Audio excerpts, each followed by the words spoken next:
Hi, my name is Daniel Walter Scott. This video we're going to make a business in 24 hours. Going to go from 12 o'clock today till lunchtime tomorrow, so 24 hours. I've been sitting around all morning waiting for this little clock here that I'm going to use to time me to hit 12.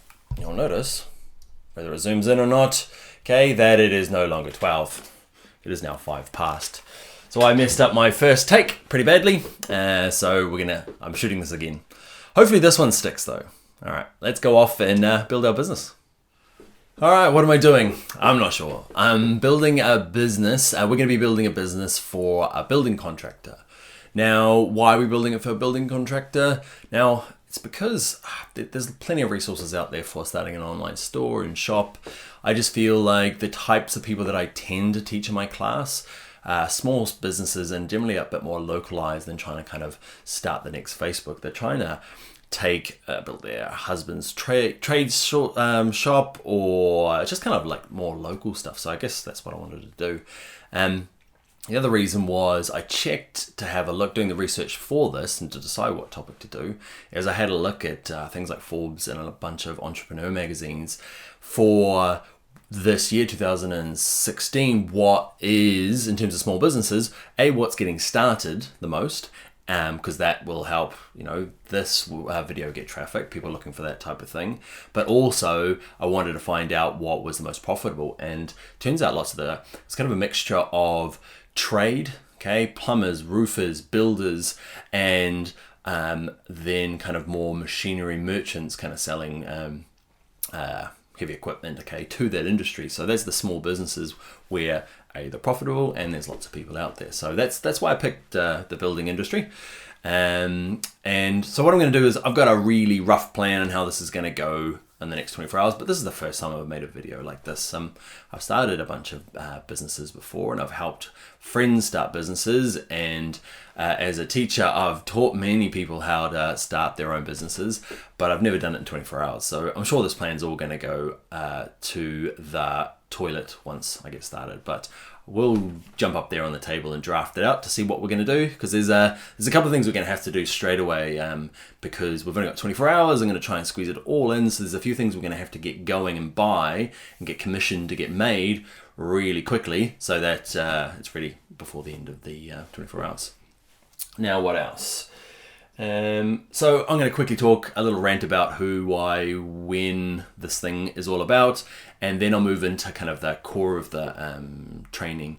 And that is, I guess, there's two parts. There is the on-page stuff, and then there's the off-page stuff. So on-page stuff, think of it as just pretty much building the website, how to make it, what kind of software to use, what kind of techniques to use, and we physically build our website. Then there's the off-page stuff, and that's probably even more important than the actual website itself, and it's the things like advertising. What do we do? Are we using Facebook ads? Are we doing AdWords? How to get traffic in? Is it going to be organic search engine stuff, free? There's directory listings. What do we do with Google Local? Those types of things, So there's physically building it, and then there's getting visitors to our site is the next part. What else? Nope, that is it. Let's get drafting up. Let's draw out a kind of a rough brief for the day, and we'll see how it goes. What time is it? I'm meant to be doing this time thing as we go along. Shockingly, it's 12:31, because not only am I building online business in 24 hours, I'm trying to film it all as well and try and keep some sort of cohesion going, and cook lunch and other important things. All right, see you in the next video. All right, a couple of things I want to check before I move on is there's a couple of things that we're going to scream through this hopefully in the next day. And there's going to be a few things that I'm going to go through, and they're not going to be as structured as, say, some of the courses that I've got on my website. So things like this guy here, this guy here, this guy here, a bunch of other ones, paid advertising, keyword trending, a few other ones, wireframing. They're all on my website. So I've got a website called Bring Your Own Laptop. Your own, can't even spell my own one, laptop.com. Okay, and that is where, if you wanted to, it's my paid site, okay, but I've got all these stretched out in nice big proper courses, nice little snippets, and there's exercise files and all sorts of stuff. So if you did want to go off and do those, go check them out. Other thing we want to check is the bits that need to be outsourced.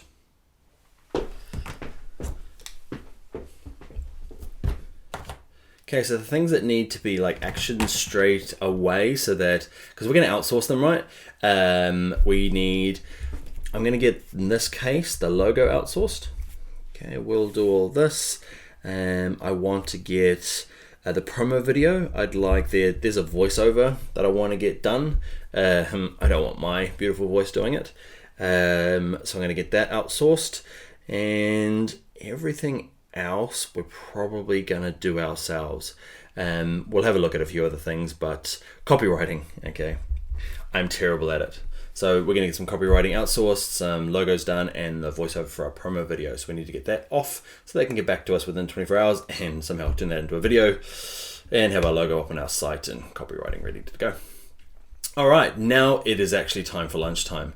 It is now it is about 25 minutes to 2, and we've only drawn this little list here. Let's hope it goes a little faster later on.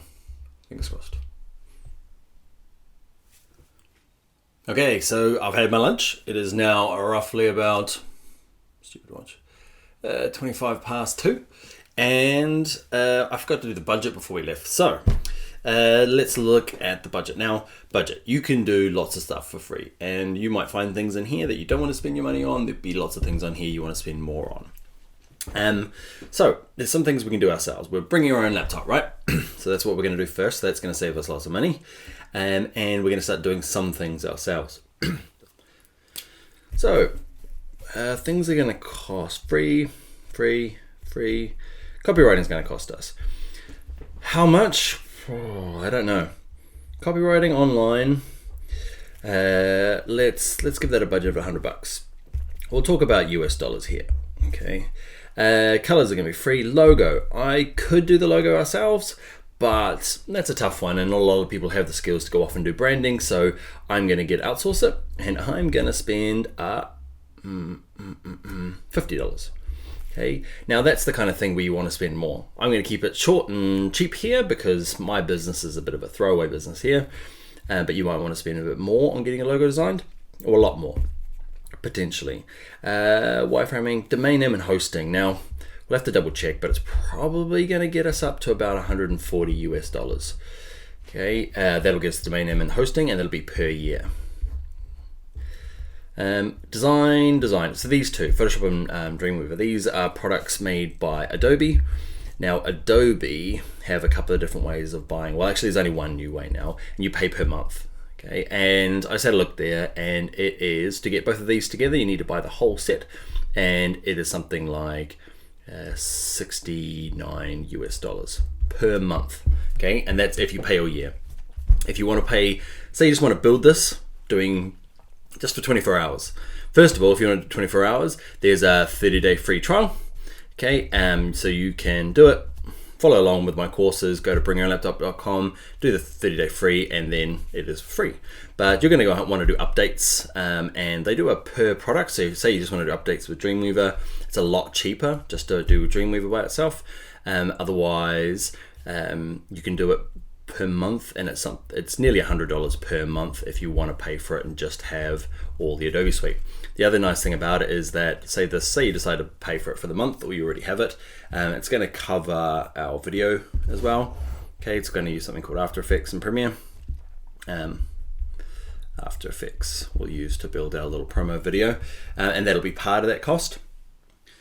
You want to get around the Dreamweaver one, you could look at building it some other way. There are lots of different ways of building websites. I'm going to try and do a 24-hour business building with lots of different kinds of methods. So this one's going to be Dreamweaver, but you might find one that's free that you like. A phone and email. Email is going to be part of our cost for our domain name. And the phone, I can't remember. I think I pay something like $5 US a day for a digital phone number. We'll talk about that later on. Legal, accounting. We're not going to worry about accounting for this one, so it's not going to cost us. Health check, promo video.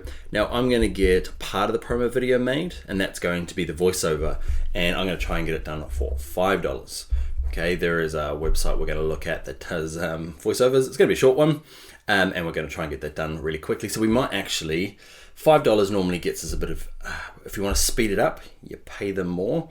So we might have to spend maybe 15 to get it done within 12 hours, which by the time I need it, it's probably going to be what I'm going to have to pay. Paid advertising. This is one of those kind of like infinity ones. So how much is that going to cost? We're going to throw a couple of bucks at it because we've only got our 24 hours. So we're just going to do $10 US to get started. And what will happen is there is some free stuff you can get from Google. If you're a new user, you get about $75. Yeah, that's probably a daily budget to get started with, and you can cut that or raise that depending on what you're going to get. Depending on how well it does. And to celebrate the wake, that's going to be free, but our wine, I am going to spend a big, $15 on some bubbly. Here in Ireland, Italian Prosecco is the easy one you get from the supermarket, and it's the one I like, so that'll be us sipping that tomorrow at lunchtime when we've got this amazing thing done. All right, next is to start adding these all up. Now, my math is terrible, so I'm going to use a calculator. Between spelling and adding, they are not any of my good. So I'm going to go, and what have we got? 100 plus 50 plus, what have we got? 140. There's a few per month ones. This is just going to be, I guess, for this project for me to get going. So gonna need that. This thing here I already pay for. I pay my $69, so I'm not gonna add that. My phone, I'm gonna add that. I'm going to add what else? The promo video, so maybe 15 for that. Plus my paid advertising, we'll get a little bit of that done. And wine. Okay, 335. Now that is a guess. I bet you it's probably going to be closer to 500 by the time I get finished. Okay, but let's see if we can get a business going in 24 hours with that. It is now 2:34 and we have drawn on the paper, but that's all we've done. All right, let's go off and see if we can do something actual. Let's just making some stuff, or at least doing something. I have very hairy hands. I've just noticed watching back some of the video footage there before just to make sure it was working out all right. And I know I have very hairy hands, but it looks a bit weird seeing it on screen. I apologize. All right, let's go. All right, so we're beginning to do some stuff now. It is 2:57 and we're going to look at just making sure we're on the right track before we head off into kind of the wild beyonder. I picked building contractors yesterday because it seemed like a good idea and Forbes said it was a good idea and hey ho, here we are. But what I want to do is just make sure we're not heading off to either a keyword or at least an industry where nobody's looking for online. Okay, it's lovely to have a website online, but if nobody's looking for it, you're unlikely to get a lot of traffic. So we need to find out whether there's people coming to view it, and I want to see how competitive that industry is. So if I jumped in to decide today to start up a car insurance website, there's going to be 1 million car insurance websites who have 1 million websites with 1 million bits of copy and full-time teams dedicated to getting them ranking well. So it's going to be pretty hard for me to get into. So I might have to be a little bit realistic with the competition. Also, you might decide you're not too sure what language to be using, or at least what kind of specific industry. So we've talked about building contractors, but what about landscape contractors or roofing contractors? Say that you are starting a business and you have experience in lots of different fields and you want to kind of narrow it down to which one to start with. A good way to do it is to use a tool called from Google AdWords called Keyword Researcher. Now you'll need to sign in to AdWords, and what they'll do is they'll make you jump through a lot of hoops. The tool we're going to use is free, but you need to go through all the hoops to get going. So you need to go to AdWords.com I'm assuming, adwords.google.com. Go in there, sign up for a new account if you haven't already, and go through all the hassle and pretty much just hit yes, yes, yes on everything. Now, I've got a full course on how to set up AdWords on my website, bringyourownlaptop.com, but that takes a little while and we haven't got as much time to go through now. So you should be able to do it yourself, give it a go, but just pretty much go through all the settings and click yes, yes, yes until you get to a screen that looks like, where's my one? So we'll go to AdWords. Something that looks like this. Okay, you won't have, you'll have they'll make you set up one campaign and one ad and one thing. So forget all of this. I don't really care what is on your screen. What I want to do is just get to here so you can go to the tools. Okay, from there, also note that you'll have to give them your credit card. They won't take anything. Okay, so just make sure when you're going through, there's a bit. If you're worried about it and you've got this far and you've put in your credit card, just make sure over here, when we're at campaigns, can you see over here the green light? Just switch it to paused. That means make sure they're all paused so they're not actually taking any money from you. Yeah. Okay, so we just want to get in here so we can use their lovely tool under tools. And it's this one here called Keyword Planner. I lie about the name. All right, once you get to the Keyword Planner, once it eventually loads, what we're going to use is just to figure out what industry we're going to be in. So we're going to type in this first one here. We're going to go in here and we're going to put in those three that I talked about before. So we've got building contractors, landscape contractors, roofing contractors. So first of all, we're going to compare these three against each other. Then we'll look at some of the language. So all locations, I'm going to be doing my one for New Zealand. Okay. So I live in Ireland now, but I am originally from New Zealand. I'm going to use New Zealand. From the US, you might put in your state.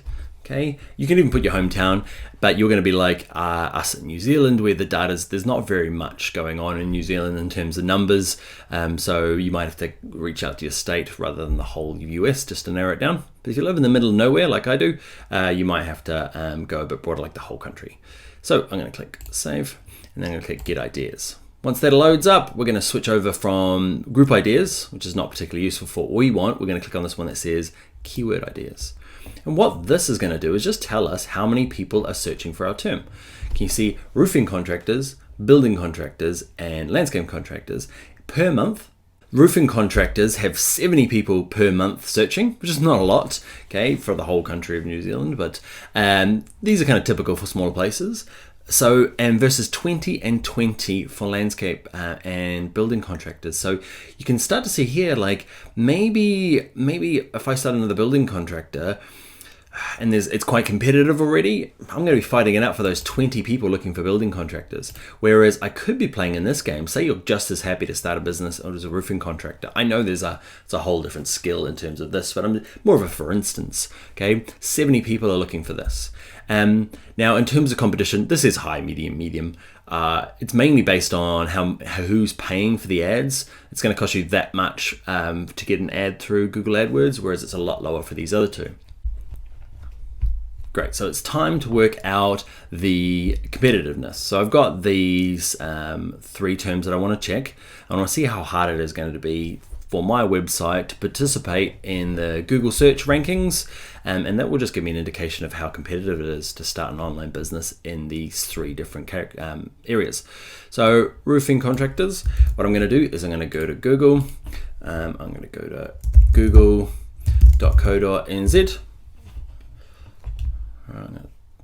And what I'd like to do is I'm going to turn that off for the moment and go in here, roofing contractors, and I'm going to use the word Auckland. Why? Because I'm trying to search an island, and you can see here it's trying to do Irish things. So I'm going to be really quite specific. I'd either put NZ for New Zealand or Auckland. Auckland's where I'm going to be setting up this business, so that is, yeah, that's just a little extra word just to help us get down. Now, in the results here, we've got add. Okay, so we won't ignore that. We're going to do that later on. That's Google AdWords. That's paying to be the top. These here are Google Local and are super important, but we're going to deal with that later on as well. So these are the first kind of like natural results here for roofing contractor in Auckland. Now, what I want to do is I want to see how competitive they are. What I mean by that is like how hard will it be to become top of this list? Now, the way to do it is there's a free plugin called Moz Mozbar. Now it's a free plugin for Chrome. I'll put a link on the bringyourownlaptop.com website. Just look out for this builders building page, and I'll put a link in there for you. And what it does is it just installs up here. It's this little M, and if I turn it on, okay, look what happens to these lists here. It won't do it to these top ones because those are ads, but these bottom ones here, it's going to tell me how competitive they are. And for me, instantly, there's some good results in here. Okay, so aucklandroofing.net.nz. You're looking at two things. You're looking at the page authority. Okay, this one here, DA. That's how good the Moz people and all their algorithms work out that how good this website is and how competitive it is. So Google would be considered, if the google.com website would be considered 100. Now, looking through some of these other ones here, you can see something we're up to 71. This one's the yellow.co.nz, which is the old Yellow Pages. Okay, so that's a really strong website, and it's got quite a high domain authority. So some of these other guys are quite weak and ranking quite well, which is good to see. I love to see these domain authorities of 8, 6, 7. We'll be able to beat those really quite easily. So that's a good kind of, I guess, first start. Over to here's the page authority. This is the particular page on this domain, which is the website, and how well that's doing. Because you might have something that's like a really good page, but the rest of the website's crap. Okay, so this gives me an indication that it's got a reasonably good page on a pretty poor website. This one here, it's ranking well because it's a pretty poor page on a reasonably good domain authority. For me, I always seem to skirt around this kind of like 30 to 40 in terms of domain authority for my websites, and they tend to do pretty well. So anything higher than that, well, you're probably dealing with a lot more content and a lot bigger site. So yeah, I'm happy with most of these ones here. This one's a bit of a tough one, Yellow. He's ranking quite low mainly because Yellow is just a big directory. It's not actually a website as such of roofing contractors. It's a list of roofing contractors, and Google's got nice ways of working that one out. Yeah, so not too bad for the competitiveness. And so we're going to work our way through and look at building contractors as well. And let's look at these guys. How well are they doing?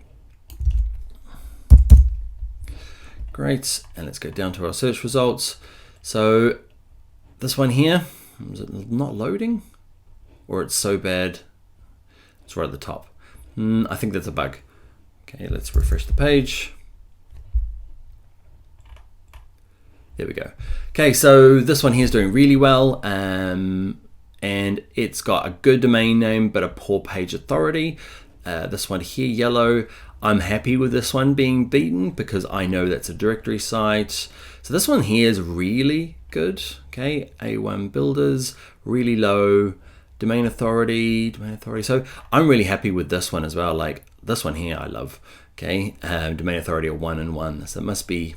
And it's ranking in the 5th of the results. So I'm liking building. And let's try landscape contractors. And I imagine it's going to be the same. Mainly because we're dealing in New Zealand. New Zealand's a little bit of the Wild West in terms of online. The US is a lot tougher. So here, this one here is a bit more competitive, or maybe not. Okay, so just small stuff in here. All three of these seem to be okay. Okay, I wouldn't have a problem getting started with a new business to, that it's maybe competitive in other ways, in terms of pricing and materials and what people can buy. But in terms of if your business is going to bring in a lot of its kind of inquiries from a website, then all three of these terms are going to look pretty well. All right, the next one we're going to look at is just compare them in terms of trends. So there's a great site called Google Trends, and it's just a great one to run your business ideas through. Google Trends. And what we're going to do is kind of compare these three again. So where are my three guys? There they are. Copy. Jam them in here. And what it'll do is tell me over time how they're doing in terms of people looking online. There we go. So you can see who's there. The building contractors is a term, or at least an industry that's been dropping, and feels like it's plateaued after about 2011. Whereas this one, what's that guy? The roofing contractors has kind of gone up and down. You can see this is per year as well. Obviously, most of this data is out of the US. So what will happen is in November, December, when it's really cold, nobody's doing anything, okay, over Christmas, and then everybody gets back into it into the new year, and there's dips for different holidays all the way along. So you can see kind of times of year where people are searching for it, so this is just handy. It also means that all three of these ones, except for our landscape one, landscape has had a kind of a low search across time. This is the US though, okay, not New Zealand. So you need to be careful when you are looking at trends if you are in a more non-American country. So you can see landscaping for me I've lost landscaping, is too low in terms of the searches. And these guys here are about equal in terms of roofing contractors and building contractors. I'm liking both of those ones. There's some awesome stuff in here about which country searches the most of the different ones. So you can kind of really get in and check. Now you can see New Zealand has no index, okay, just because it's so small that there's not enough volume for Google to give us anything. This bit here as well, building contractors, landscape contractors and roofing contractors, you might find along here there's actually some better words for it. Okay, now building construction might be a better term that you think. Okay, there's some home contractors, there's some other great words in here. So sometimes we've picked building contractors to start with, but you might end up calling yourself a building home contractor rather than a building contractor. Let's just check building contractor. Okay, building contractor, and I'm going to add a term called home contractor versus, we'll make it singular, building contractor, and just compare these guys over time. So the word home contractor does a whole lot poorly than building contractor. So even though it's a good term, it seems quite nice, it doesn't do very well over time. What's happened to me is I've had a great idea. I've decided this is going to be it. It's going to be my $1 million idea. I love it. I love the industry. I'm going to go off and do it. And I'll find one where the term is just kind of like sucked into the ground over time. And for what I think is quite new and exciting is dead. Or alternatively, you start looking at some new terms, and let's look at, say, something like responsive web design. This is something that I do in my courses, okay? And the cool thing about responsive web design is that it didn't even exist previously, okay? So it was a term in 2012 that didn't exist, and then all of a sudden, boom, boom, boom, boom, it's definitely a thing that's kind of eclipsed building contractors. So, and quite competitive. So I do a lot of website building tutorials for responsive web design, and you can see it's a nice, healthy little industry there. All right, so that's going to be Google Trends. Okay, we're back at the keyword tool again. Why? Because we've decided that roofing and building, both not particularly competitive. Landscaping just didn't have enough searches. So what we're going to do is I'm going to pick building contractors because I like it. And advertising is going to be cheaper. And let's just say my skill set is stuck with building contractors. Okay, I have no idea how roofs get put on. I have no idea how houses get built either, but hey ho. And so what we're going to do now is make sure our language is right. So we're going to go up the top here and we're going to put in everything we can think of. Building contractor and building. Don't worry too much about plurals. It's interesting to see, but don't worry too much about singular and plural. Was home contractor was another one. What else would I call it? Hire a builder. Kitchen remodeling. So there's lots of, think of all the terms that you could do around the types of things you want to do. Saying you just want to do home renovation, home renovator, you got to kind of spend a bit of time thinking of ideas. I'm going to go in here and give us a for instance with these ones. So just put commas between them all. And you can start to see some of these ones here, kitchen remodeling versus building contractors. So you can start to see that these two words here do better in New Zealand by 10 more. What it also does gives you other relevant terms.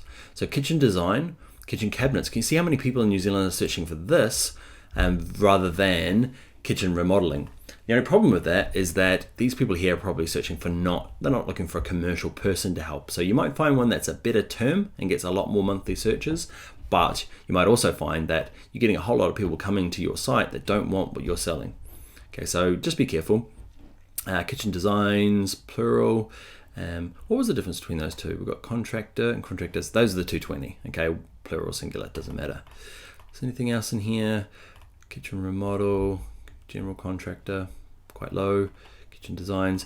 So you can just go through and just make sure you're not missing any home improvement. That's probably DIY stuff. The company that we're starting is the actual builder contractor. Okay, nothing obvious in here that I want to go and do, but so just make sure you go back to the keyword tool once you've decided on your industry and make sure that you're working on this. One of my big ones is I know that say I teach a lot of Photoshop courses. I also call it Photoshop course. I also call it Photoshop training. I call it Learn Photoshop, Photoshop class. So I had to work out a long time ago what term was going to work. If I go to this, it's quite amazing to see what Photoshop courses. Can you see here in New Zealand? Let's look at the US. So we're going to get rid of. So I'm going to remove all and just do the world to make it. Give it a sec. So you can see these terms here, right? Where are the top ones? So Learn Photoshop is a huge one, but quite broad. That's considered videos and those sorts of things. But say courses versus training. Okay, so course does so much better than the word training, weirdly. Okay, so whenever I'm using whenever I'm creating my pages, I always make sure that I'm dealing with Photoshop courses and not training, because there's a significant more people looking for the word course. Conversely, if I look at, say, InDesign, which is another one of my big classes, I switch these around. I'm just switching out Photoshop on all these. I get ideas. The numbers are quite different. Can you see training does a whole lot better than course? Okay, more than double. So whenever I'm talking about InDesign, I don't talk about InDesign courses, I talk about InDesign training. So just make sure you're getting your language right at this beginning bit for your industry or for what you want to call it. You might think you were going to call something called an InDesign class, but if you call your website InDesign class and all your languages around InDesign class, and people start ranking, or Google starts ranking you for InDesign class, you're going to be trying to fight it out for the world for this 90 people. Okay, whereas if you'd done done this little step here and tested your keywords, you would have worked out that InDesign training has got 10 times as many people, which is awesome. All right, we're at a stage now where we're going to actually pick something for our business. We're going to pick some colors. Now, picking colors for your business depends on how qualified you are. If you're great with color, then go off and do it. If you're like me, I'm pretty good with color, but I find myself kind of using the same ones over and over again. So what I like to do is use a website like Adobe Color, okay, and it just has some pre-made swatches, kind of color groups, and they're kind of ranked and rated, and it kind of helps you get some interesting color groups that you might not have come up with by yourself. If you haven't, there's a really cool app called Adobe Color. It's an iPhone app. It's a really cool way of getting colors. I'm going to use the website version. There's another one. There's another few. Color Lovers is another really good site to go off and pick colors from. So let's go and use Adobe Color and mix up some colors ready for our business. All right, so here we are in Adobe Color. Now I've got to burn through this because it's 4:21 and I got to go pick up my son at 5:30. So I got to do this and see if I can do another one before we head away. But so what we're going to do is Adobe Color. Now, it used to be called Cooler with a K. Now it's Adobe Color CC. So go to the website. It's here. It's Adobe Color. Color.adobe.com. And once you get here, there's a couple of nice things you could do. One of them is you can start dragging these things around. Okay. Say you've got a corporate color down here already in mind. Okay. So you might decide that this guy here is going to be red. Where here? Okay, so I've dragged one of them around to make it red, and you set that as a base color. Well, say you prefer whatever color you want to use in here. Okay, you drag one of these around. Say it's this green over here, and you really like this green. You set it as the base color, and you can do things over here to say triad. It'll go off and find colors. You might find monochromatic versions of that color, analogous. Okay, and it's just playing around with the color wheel in terms of trying to find colors that match. So if you are if you find colors really hard to find, this might be a one. This is great if you have a base color. Another thing you can do is up here under create from image, you can go in here and say you've got an image on my desktop. What have I got lying around? Class files. Let's see what's in here. Okay, here's a Peppa Pig. Okay, and inside this Peppa Pig, can you see it's gone off and picked up colors from this document, and you could use this as your colors for your website. We're going to use it for our logo to get started with. We're going to add it to our brief when we send it up to Upwork. So you might decide, okay, I like all these, but there's maybe it's this color here, the red one you don't really like. You just want a lighter blue out of it. So you can move them around and get these colors. If you're logged in with your Adobe ID, it's free to get an Adobe ID. You can save them. Otherwise, you've got to click on these guys and figure out what colors they are by going back to this little color wheel in the top right. And there's our colors. What I'd like to do though is I'm going to go to Explore. Explore's the nice one. Explore is just all the stuff that other people have put together and then uploaded, and people have either voted on, or so all themes. I'm going to go to the most popular. Then you get often some nice group of 5 color swatches that you can go through and pick. So which one am I going to pick? Most popular or most used? Can be slightly different. People like stuff, but might not work. Now, I'm feeling like my business is going to be a slightly more feminine feel rather than a kind of a masculine builder's website. So what I'm going to try and do is maybe not pink, but get into those colors, like something like this, that it is a bit softer. Which one I'm going to pick? Pick one. I'm going to pick, yes, this one. Okay, so I'm going to, a couple of things you could do is I'm just going to take a screenshot. So on my Mac, it's Command-Shift-4. On a PC, you hit the screen, print screen button, and you'll get a screenshot. I'm going to use this one, and I'm going to go to Info. Okay, and what do I want? That's lovely. I want to know what the actual, let's go to Edit Copy. Great, here they are, they're the RGB settings. So I'm going to click on that, and this should be what the designers need, okay, to go out. There we go there. So you're going to give them the RGB color or this hexadecimal number. I'm going to give them both. Actually, I'm just going to give them the screenshot just so that they can work out which ones they need. Okay, and that's going to be the basis for my color and logo and website. You probably want to spend a bit more time, maybe have a couple of color options. We don't have time now because I've got to go pick up my son. So, hi there, good people. What's the time? I might be able to do one more before I go. All right, see you in the next one. All right, now, so we're going to look at logos now, and we're going to actually start looking at our first bit of outsourcing. What I mean by outsourcing is that I don't have the time at the moment to build the logo. I could if I wanted to. I'm not super strong at building logos. I did branding for a little while. So I'm going to outsource it. Now, I'm going to outsource it to Upwork. Okay, there's lots of different places you can go. There's probably some better places as well. I'm using Upwork because I can decide on the price. I've got $50 to spend because it's just my money, and it's a kind of a throwaway business, I guess. So I don't want to spend too much money, but I'm going to get $50 worth of quality. So let's not put our hopes too high on the kind of stuff we're going to get. There are the nicer places. The best place is obviously engaging with a graphic designer, somebody local that you can work with to get exactly what you need. In terms of the online outsource style things, 99 Design is quite popular. I worked on that for a little while, so I used to do logos for people, and it was good while I was just left university.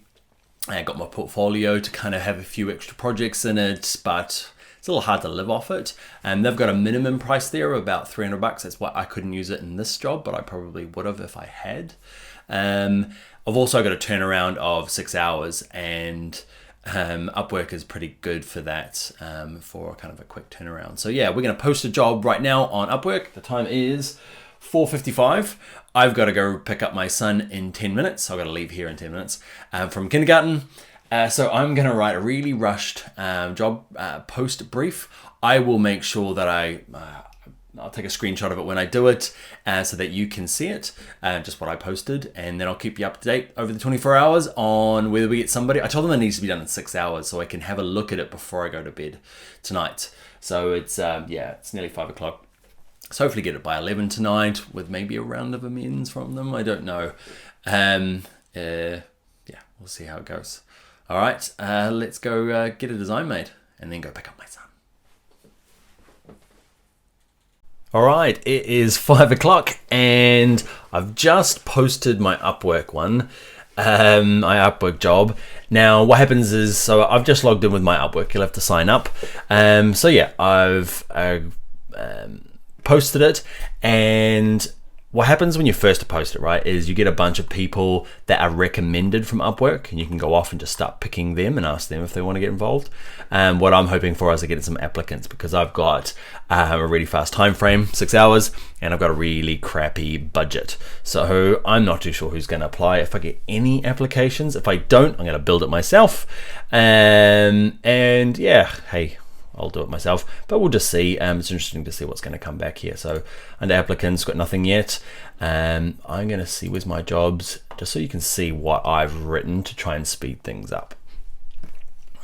All right, here it is here. So I'm going to have a look at this one.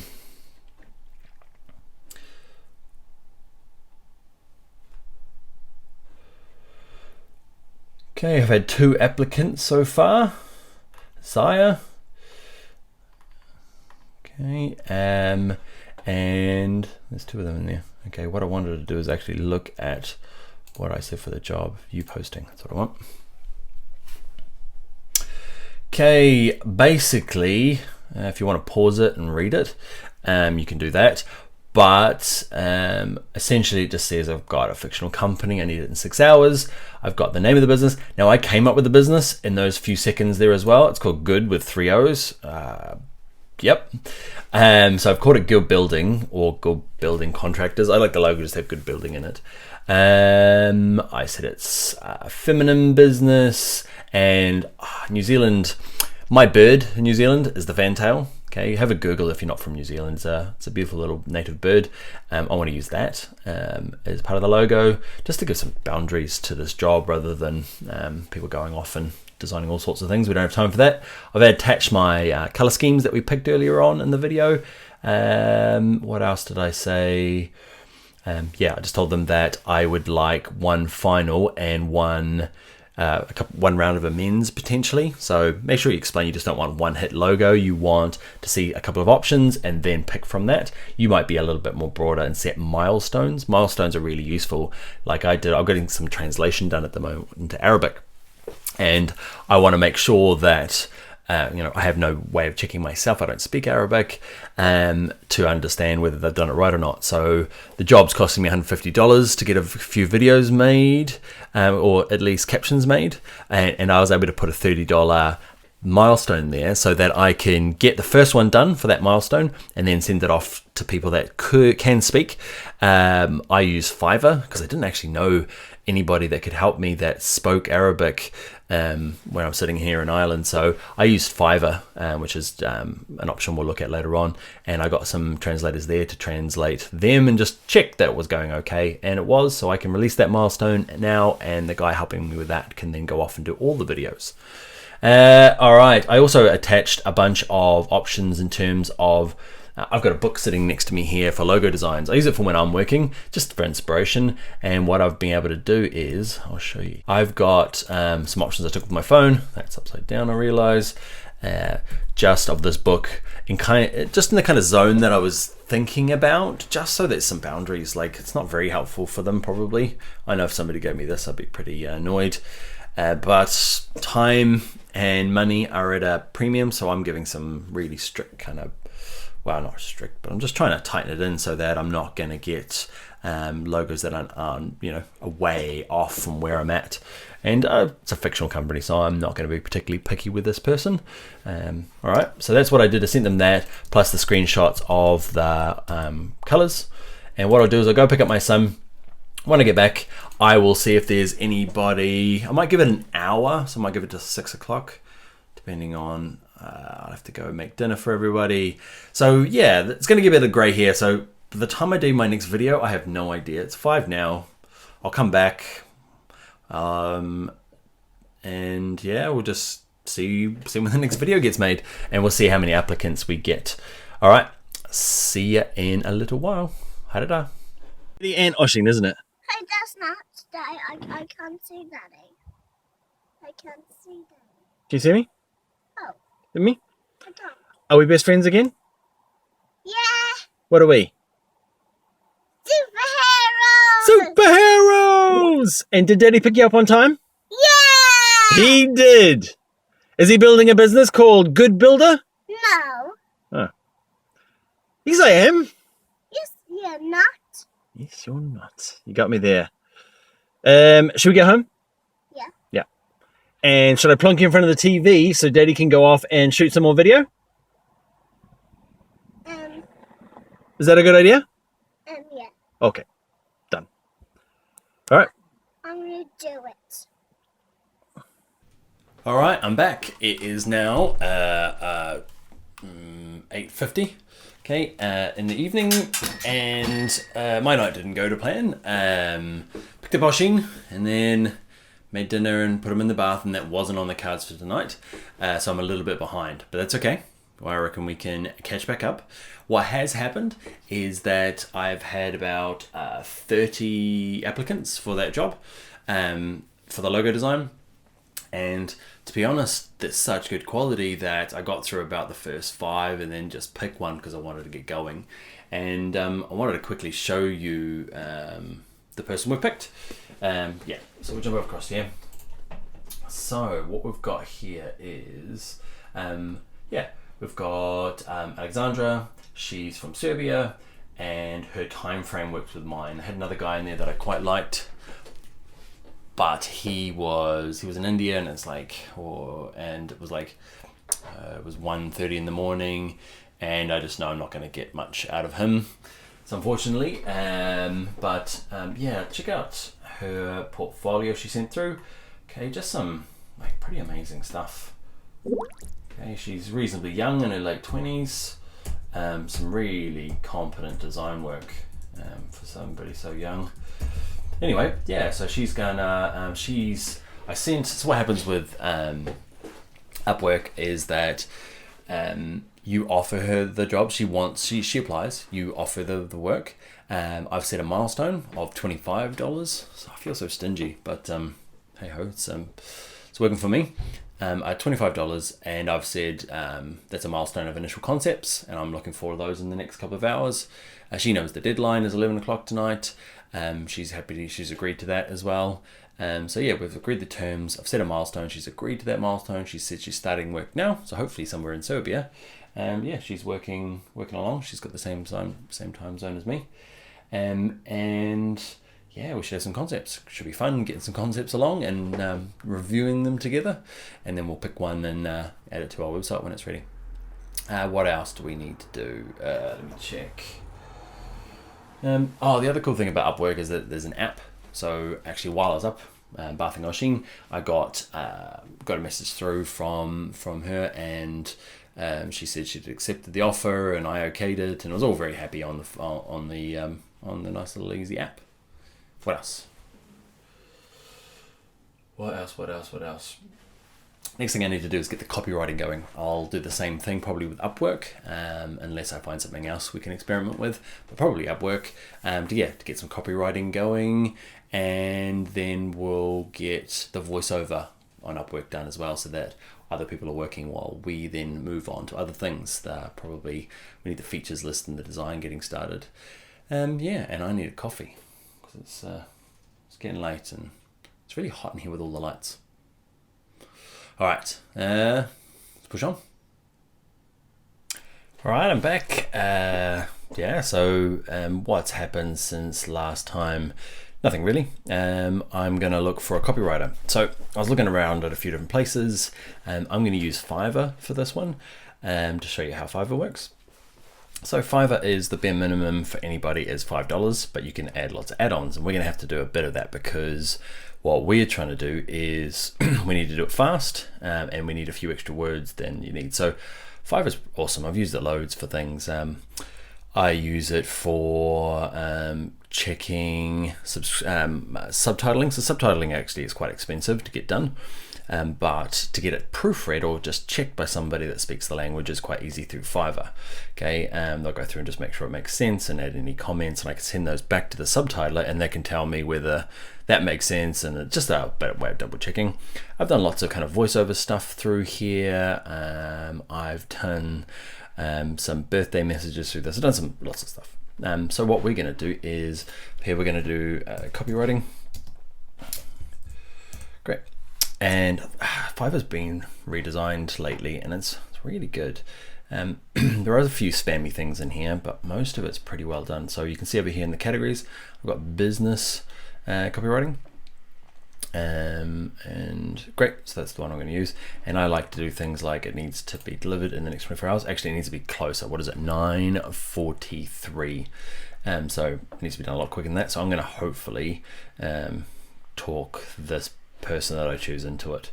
And then down here, I'm going to go kind of, I don't want a new seller. I want level 2. There's only one top seller.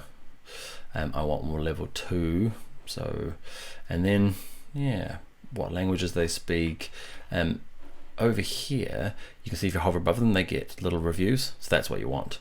I want one that has lots of reviews and that they're really high. So 5 stars, 5 stars, 5 stars. I was having a look and I picked the guy at the front. Why? Because with extras, he was slightly cheaper, make it extra fast, and he had a video.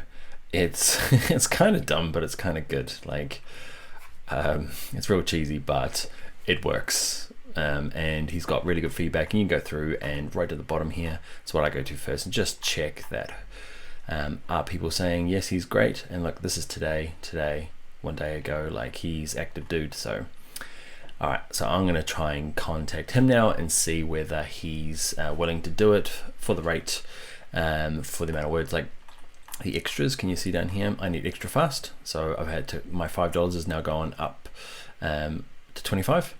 And you see these extra words, I want 150 words, so I actually want 200, but I'm trying to keep costs down, so I'm going to do that. You know, it's going to keep adding up, so I'm up to 35 now, which is still pretty cheap for copywriting. How good is it going to be? We'll see in a little bit. Actually, what I'm going to do as well is send him a bit of a story starter, bullet points about what the company's like, what the main focuses I think they should are, and see if he can spin it into some to some magic for us, and hopefully it's spelt right and the grammar's good. We could then fire it back into Fiverr for a grammar check quite easily, and we'll definitely be able to do that for $5. But maybe you have to speed it up by paying another $5. But yeah, it's a nice little resource, Fiverr. All right, I'll get this going and I'll be back in a bit. Hey, I'm back. It is 10:54, and kind of just an update about the outsourcing. So I've outsourced a few things. So the copywriting, the logo design, and the what else was it? The voiceover for our video that we're going to do. Now, that's taken up a bit of time managing that, but it's going well. It's quite exciting. Alexandra is doing the logo. I said it was due by 11. She's been firing through updates and mins, and she's getting a little annoyed that I'm not responding quickly enough. She's like, this deadline for 11, I just kind of picked out of the air. Maybe I should have been a little bit more lenient, but I guess I wanted it done.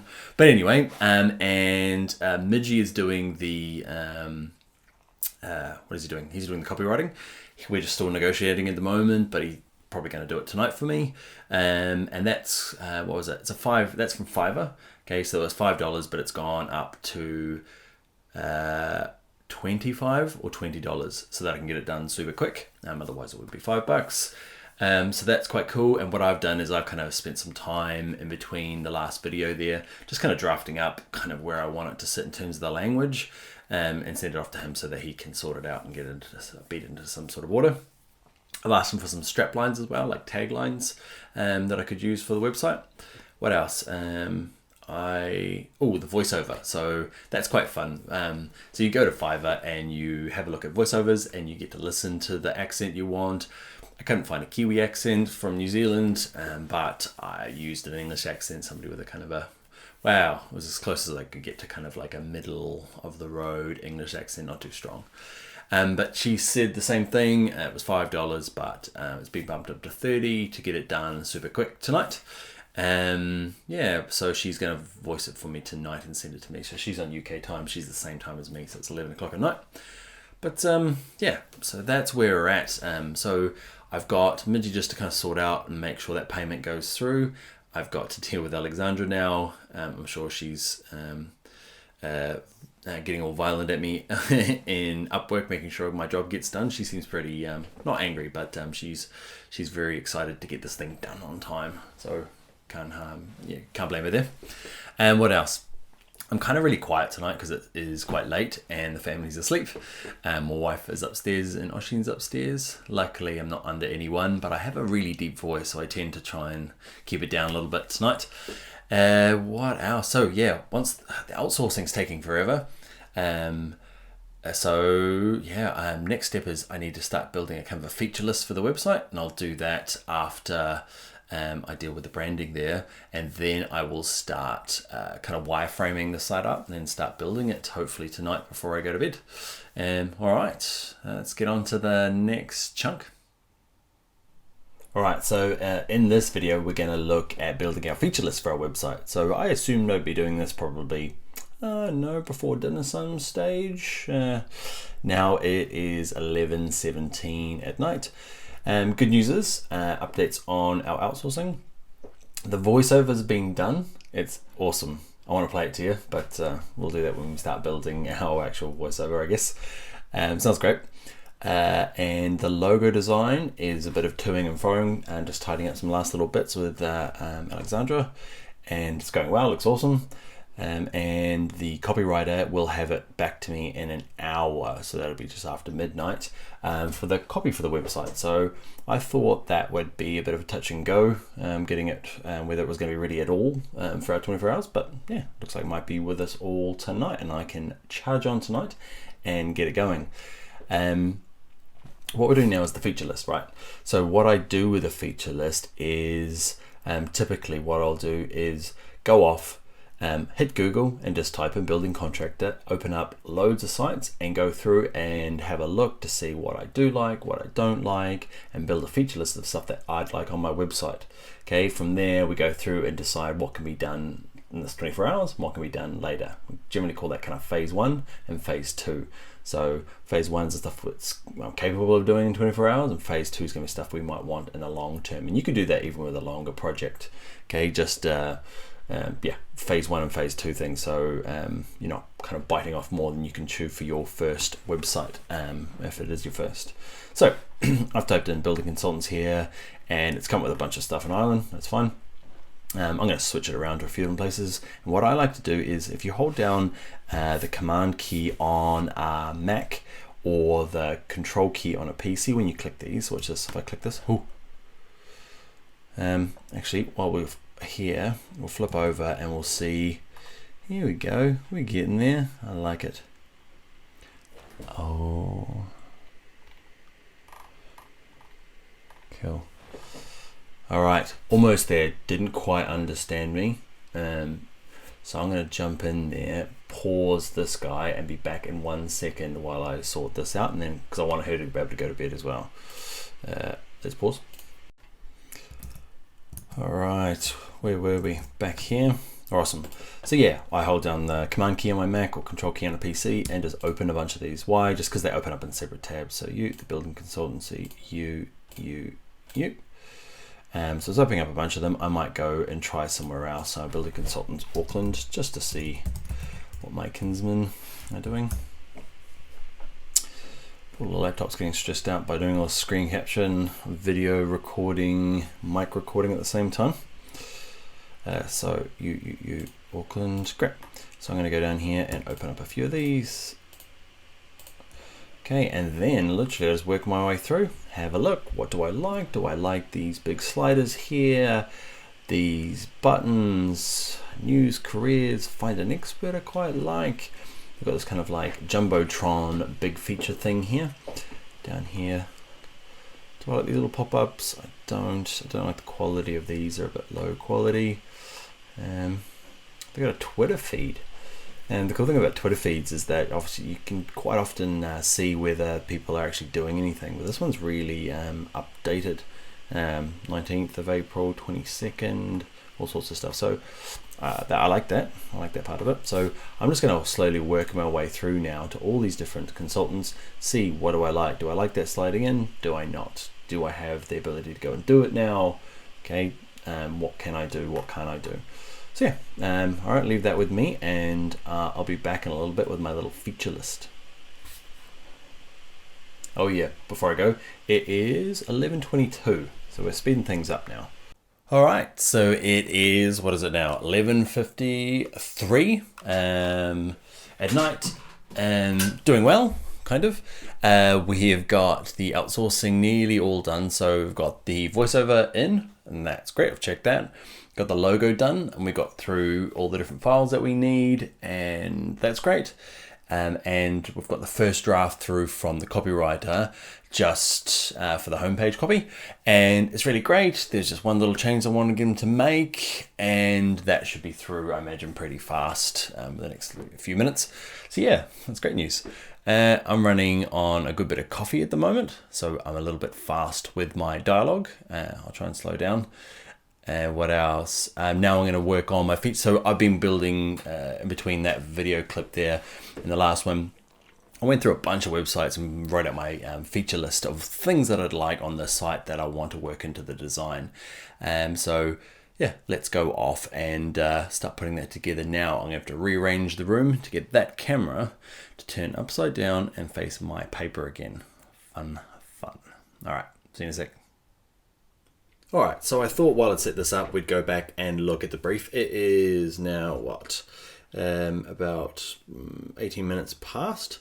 While you're there as well, can you see? Upwork. It's a conversation I'm having with Alexandra. So we're all finished now, so we can, I can do it by my watch. Totally useless, but anyway. So yeah, it's getting late. Let's have a look at what we've done.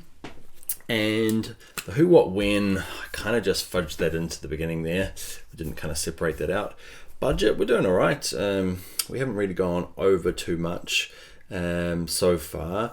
Copywriting's come under. Okay, it's ended up being about $35 US, I think. Well, I'll double check it at the end properly. One thing I didn't add to this is we're going to have to use find some images. Okay, so we're going to use some copyright images, some photography from stock library site later on, so that'll have to go into it. So we did the budget. Goals, didn't really cover that either. Okay, we're just going to build a site in 24 hours.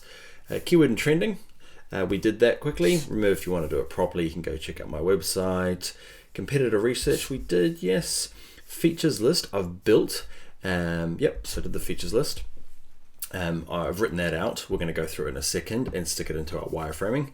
Outsourcing, cool. So the copywriting is done now. Okay, so that's changed since the last video, I think. I've signed that off. Colors, we can pick that from Adobe Color. Awesome. The logo's now done. And we're going to start wireframing. Everything else, the promo video we've done the voiceover at least. We're going to build the actual video if we get time. And I keep saying we. Just me. if I got time, I'm gonna do it for us. All right, yeah. So let's get on to the next bit, wireframing.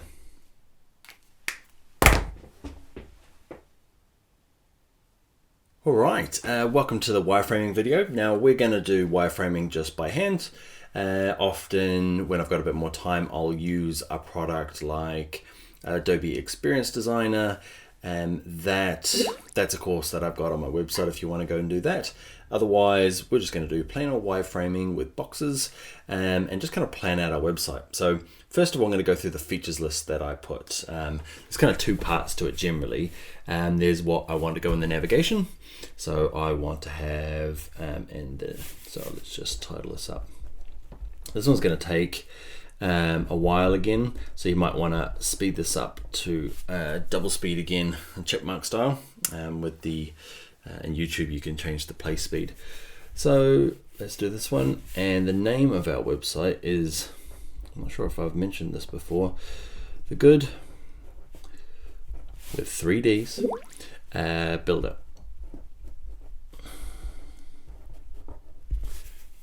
Okay, so that's our site that I've had the logos built for and the copy written around. So the Good Builder. So that's that. So I'm going to go through the nav now. So in my nav, let's talk about the nav. There's going to be a home button, like always. there'll be choose your consultants.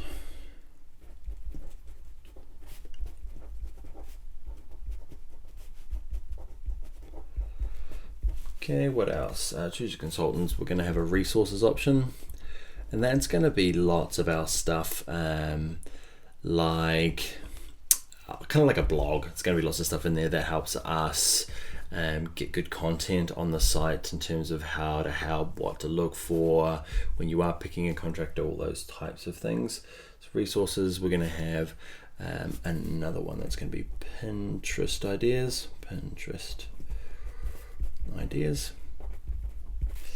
What else? We're going to have one that is who we are, or the About Us page, who we are.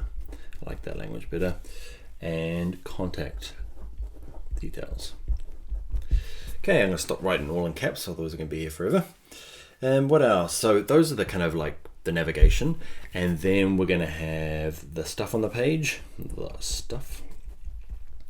The best word, I call it stuff. Page furniture is such a dorky word, but it's what you'll use. If you ever go to a meeting with a UX or UI designer, they'll be talking about page furniture. Okay, the things that are on the page, the stuff. We're going to have the phone number.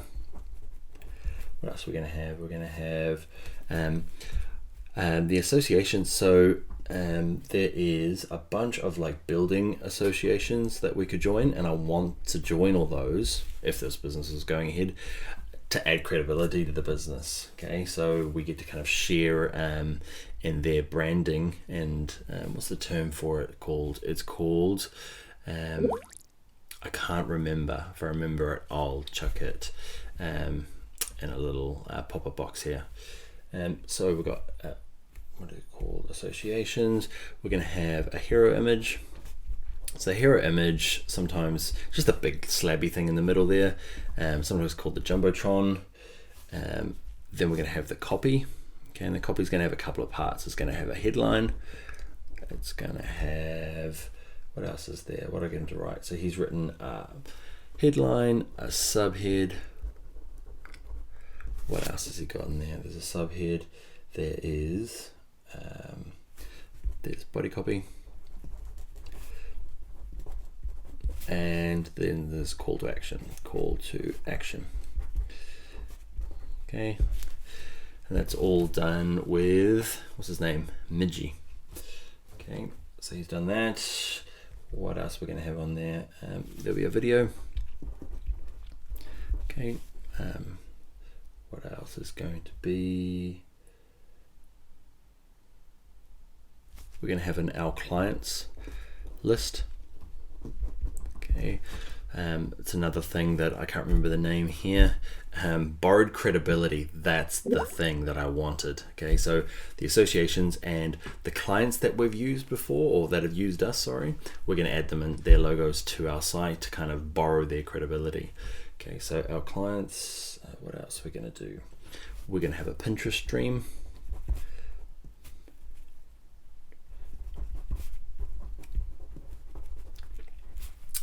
Okay, what else was going to have? We're going to have some social icons, social media icons, just because that's just part of what every site needs. This needs to be the kind of list and row of social media icons. Whether you find them useful or not, you need to get them all going, and we'll have our address on there as well. So we've got a physical address. Great. So we've got the things that we need to go on the page, and what I start doing now is scamping up the home page, and I'm just going to do it really basically. I haven't really thought this through yet. But we'll start with the homepage. We'll start with a logo, and this is just plotting it in. So boxes, that's going to be the nav. The nav always goes somewhere like over here. I'm going to do the desktop version. We can do that mobile version a little bit later. Okay, they're here. So we've got the nav, all of those go in there. The phone. What I'd like to do probably is have the phone number quite big on a site like this. It's definitely, it's potentially a kind of a call through. So it's going to actually be on the homepage, the phone number, rather than have to go to the contact us page. Phone associations, that might be, I don't even know. So here hero image tends to go kind of like a big hero image right across the middle here, and so there'll be an image in the background there, and we'll put our headline kind of headline in the middle here, and then we'll put the subline subheading a little bit smaller down here. Okay, and then we'll put maybe our video in here.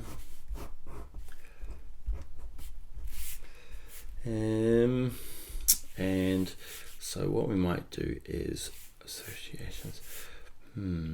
What else we got? Headlines, subhead, call to action, video, our clients, Pinterest stream.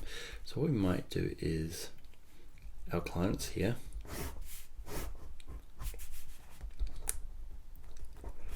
Our clients. Okay, and then underneath this is going to be like a Pinterest stream. And if you have no idea what Pinterest is, it's just a way of kind of like sharing your, you find stuff on a website, you pin it to your Pinterest account, and you can kind of collect, it's like a scrapbook. Okay, and that's what I think this the Good Builder is going to do a little differently than everyone else. It's going to be more feminine, and it's going to be kind of based around that whole scrapbooking, Pinterest, home renovation type thing, where we're not just, that's not just it's actually a really good way, clever way of kind of getting an idea across to us as the builders. So we're going to kind of embrace the Pinterest stuff. I can't remember what Pinterest looks like, but it's not even people. That's my people. Okay, so there's going to be lots of buildings and internal stuff and kitchens and bits and pieces and those little things. And what are we going to have? Pinterest stream, social media. What else? Body copy, call to action. Actually, body copy needs to probably go over higher. I've run out of space here, so I'm going to put in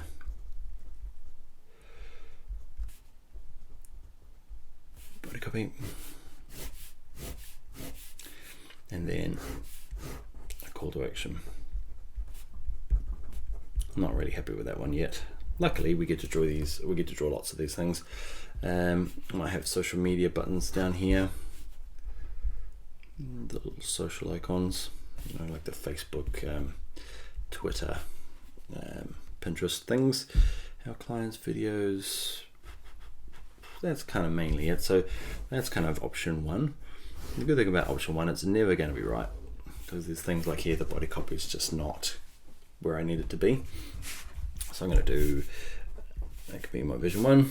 This is going to be my version 2. Okay, and you just keep working your way through it. My advice is that you just keep drawing, like make yourself draw 5 of these things.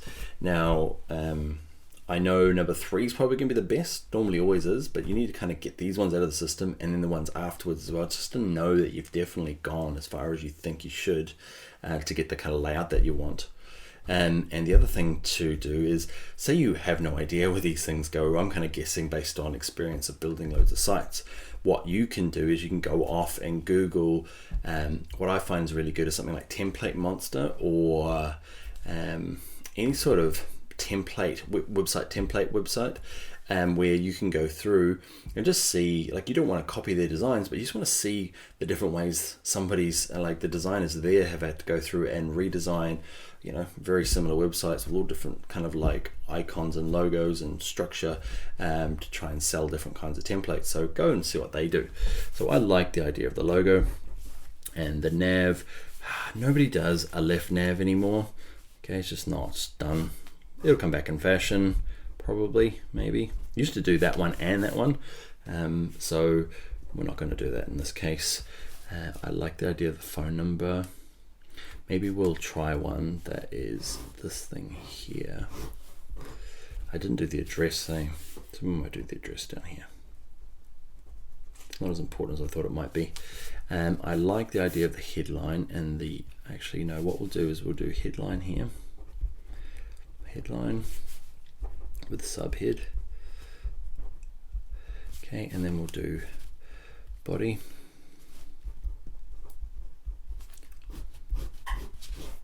With our call to action in here.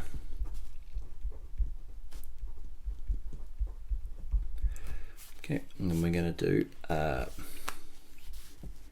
video, right in the middle here, and what we'll do is we'll have some sort of kind of like graphic kind of occupying the space. I don't know what that graphic is. Okay, but he's going to go here. Then we'll do, so there's my thing, we'll do our little Pinterest things because they're quite important. How important?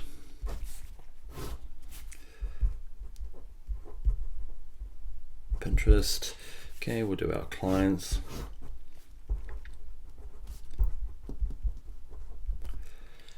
And what else am I missing? We'll do the same address.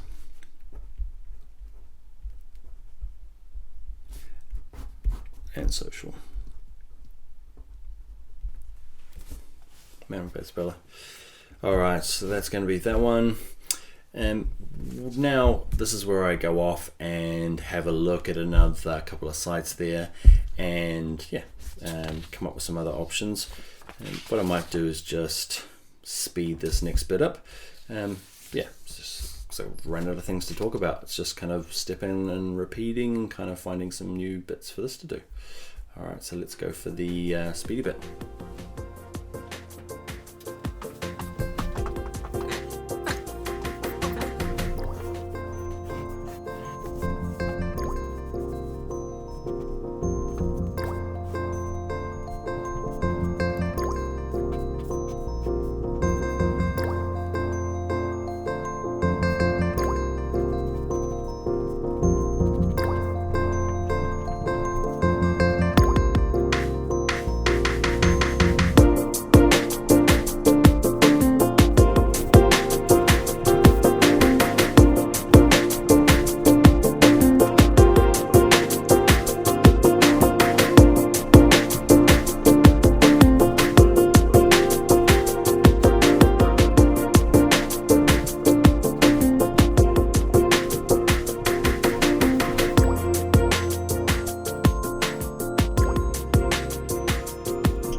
Hey there, it is 1:18. Actually, what is it now? 1:22. And plan is now, we've finished our wireframing. What we're going to do now is we're going to go through and buy our domain name and hosting. Why? Because I need to do this before I start building it as well. Because sometimes a domain name can take a little while to go off and register and get done. So I'm hoping if I register it now, it'll be definitely done for the morning when I get up and kind of do whatever needs to be done before 12. Now, I'm going to just go through this quite quickly in terms of domain names and hosting. I've got a big long course on my bringyourownlaptop.com website that goes through all the details about what you should consider and stuff. But the real basics are essentially you just need to go off, make sure you buy a domain name, okay, and the domain name is your www. In our case, it's going to be Good Builder. And then you just make sure you pick a localized domain name. If you're in America, it's .com. If you're anywhere else, you're in the UK, it's .co.uk. In my case, it's going to be .co.nz for New Zealand. Localized domain names help us when we rank. And the other thing to think about is where your hosting is. Your hosting is just where your website's kept. You need a storage space for your website to sit, and that needs to be local as well. So if you've got your website that's in the UK, you should be hosting your you need to find out if the servers are in that country as well. I'm going to use a company called Free Parking because I know they have their servers hosted in New Zealand, so I know that that's going to be a nice little benefit for me too. What else? That's it. Yeah, there's loads more detail to this type of stuff, but that's a whole nother course, and I've already done that course. So go and check that one out. Let's fly over here and buy our domain name, get our hosting sorted. Right, okay, so a quick demo for buying a domain name and hosting is you start with hosting first and you buy your domain name, generally free as part of that. So we're going to go to GoDaddy. I told you we're going to use free parking for this case. I lied. Free parking, which would be exactly what I would do if this was going to be a long-term business. I was going to have to pay for hosting. What I've been able to do with GoDaddy is I already had some hosting here and I've been able to use that same domain name, or my new domain name, which is good.co.nz, and be able to point it to this hosting. So I've done some jiggery-do to make it work for me, just to save a bit of money. But for you, if this is your first website, what you're going to do is going to click on hosting and click on web hosting. All right, so what we're going to do is pick a host. I'm going to scroll down and double check. If you're just following me along, Linux is one of the most common plans. Some people do Windows, and most probably this economy one's going to work for you. Let's click add to cart. It's going to try and sell you some other stuff, add backup and restore. I do that, I love it, just in case I delete it. And if you're new, it's probably really handy. Anti-SOC malware scanning, no, I think that's a scam. This one here is a scam, and I'm gonna hit, not a scam, just, I don't know, would you like fries with that? You don't need them if you don't even know what it does. There you go, eligible for free domain name. The free domain names are not I couldn't get the .co.nz with this one. So if you're doing anything in a localized domain name, you get a free domain name, but you can't pick a localized one like .com.au from Australia or .ie like Ireland.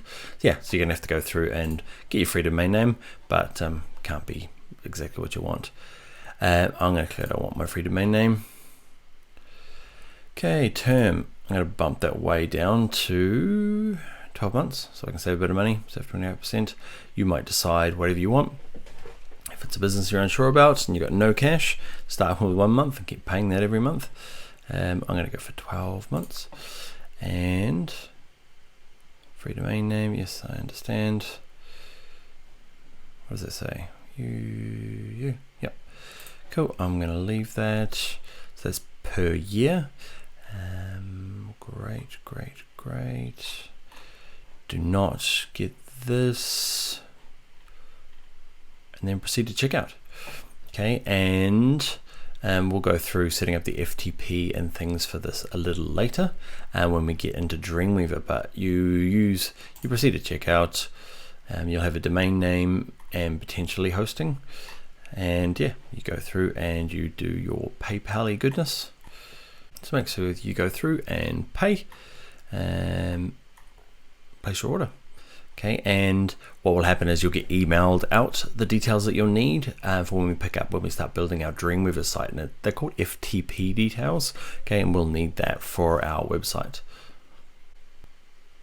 All right, so that's the really quick version of domain names and hosting. There's a bit more to it, and I've gone and made a full course on the website if you are keen. Otherwise, just go off, buy a domain name, use the basic Linux one, and get yourself a free domain name. All right, you're back. It's 2:03 in the morning, and we just finished doing the hosting and domain name stuff with GoDaddy. I'm having a little bit of trouble with that because I was doing my own little trickery stuff trying to save some money on hosting. But anyway, I guess this little one's just to figure out why we're doing it over 24 hours and not just doing a regular course. I guess I've had to think about it now that it's 2 in the morning, and it's just to add a little bit of excitement for me building it. And probably the main thing is I have a tendency to over kind of plan and kind of maybe put a bit too much energy in some of these projects. Like I figured it'd be a cool idea to make a website in 24 hours, an online business actually, look at all the things, not just the website. If I was left to my own devices, it would take me probably about 2-3 weeks to record, only to find out maybe that nobody really is that interested. So at least over 24 hours, just get it done.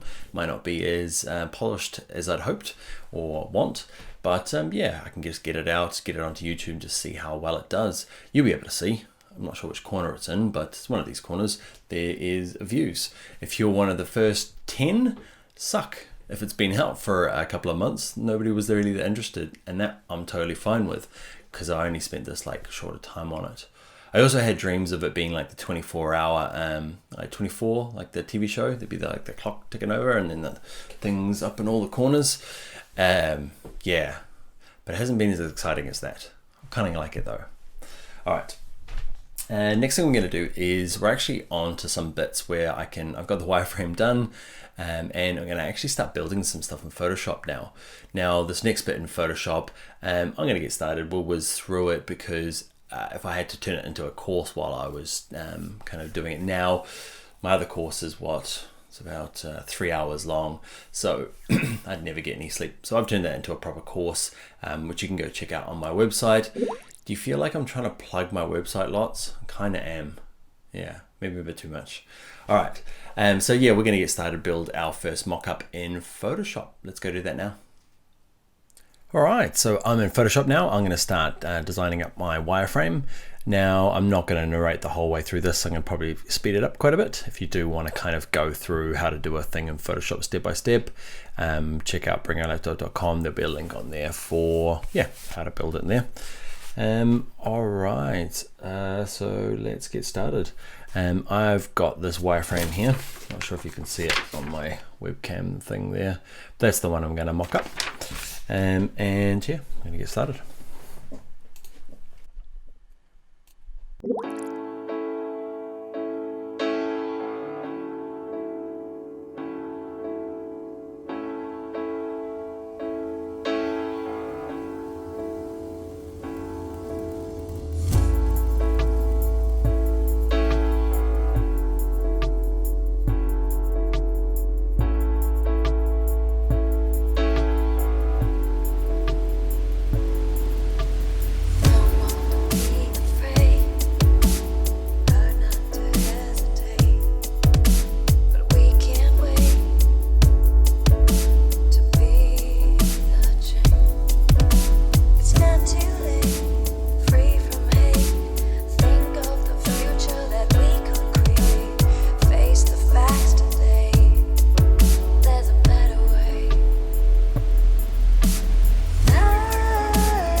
Hello wonderful YouTubers, it's me and it is 3:21 and I think I might have reached my limit for a night's work.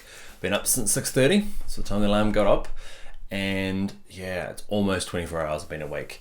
It's not 24 hours for my project to be finished though. We started at lunchtime yesterday, and we're gonna go through till 12 today. How am I going? I've got the Photoshop mock-up just finished. You watched the speedy version. That went pretty quick, I thought. I thought I'd only get halfway through that tonight and have to go to bed, but yeah, went all right, I think. Looking at my list. Now, looking at the list. We've done wireframing. Check. Domain and hosting. Check, kind of. Design, mock-up, and Photoshop. Yes. Tomorrow morning, it's probably the biggest one. The first thing is to build that Photoshop mockup up in Dreamweaver, get it working responsively, get it up onto the host. So we've got the build finished. Then on our list, we've got things like, what do we got? We've got getting our email and phone set up. We've got Google Local to look at. Legal structure, accounting. I'm probably going to veto those because we just don't have time. We'll do our little health check before it goes live. We definitely try and do that. And what else? Promo video. That's what I really want to get. Got the video. Got the voiceover. So making the video, hopefully, we'll get a chance to do that. There is a video, of course there's a video, Dan, of me doing that, the kind of long version on the website, making your own kind of promo video for your website. But we'll hopefully do it here too. Then to look at some paid advertising and social media, and then we celebrate. So we've got to 12. I'm gonna set my alarm for something o'clock, and hopefully get up with enough time to finish this stuff off. Yeah, all right, that's us for the night. Haere good YouTubers. I will see you in the morning. Good morning, it is Dreamweaver time.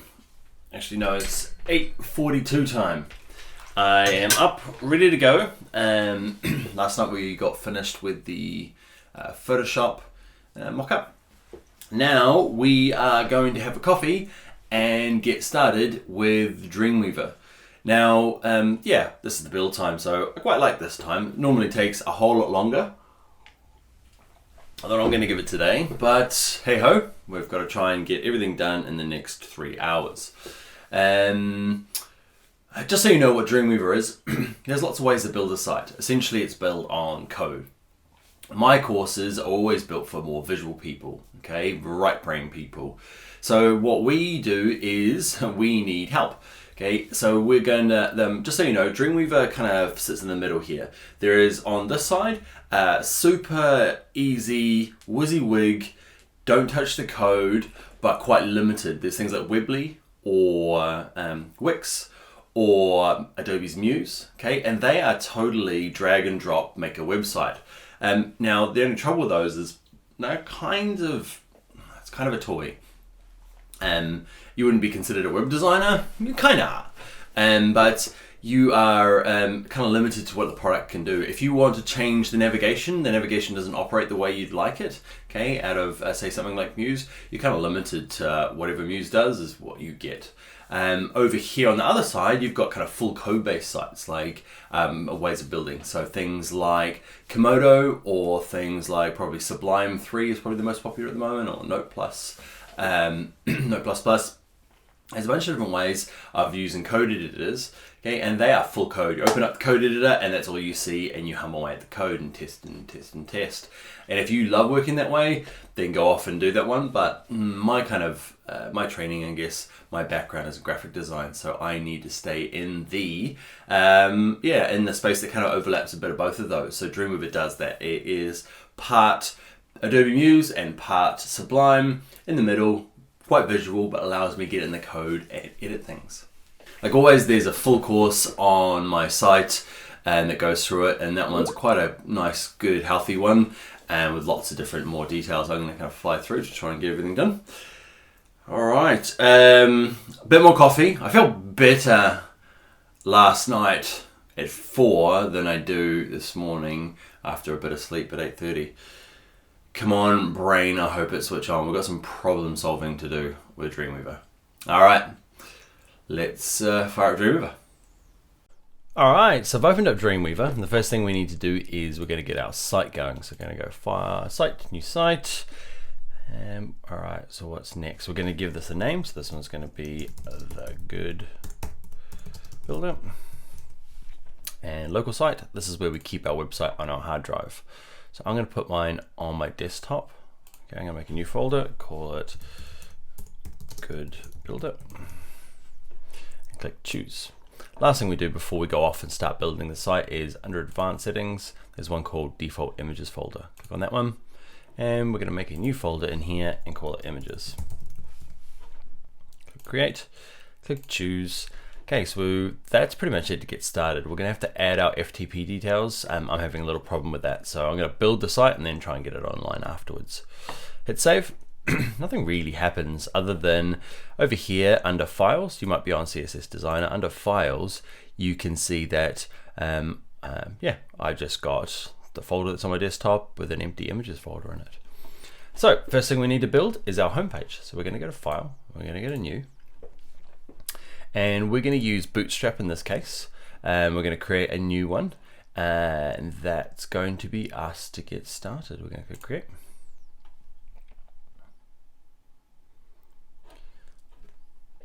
Lovely. We're going to hit Save. This one's going to be called Index. So your homepage needs to be called Index. Every other page you get a bit more specific with your naming, except for Index. You can see a couple of extra folders appeared. There's images, but now there's one called JS Fonts and CSS. This is the underlying Bootstrap thing we ticked a second ago. It adds a bunch of stuff for us to get going. Now, unfortunately, if I'm gonna, I've got a nice tutorial to take you through this step by step. I'm gonna have to pretty much go into fast forward mode now rather than talking my way through this whole bit. Because otherwise, we're going to be here forever. All right, so cue the fast forwarding.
All right, I'm sitting here with my coffee, tapping away, and I figured I should probably just talk over the top of this, and you can speed it up if you want to, skip it along.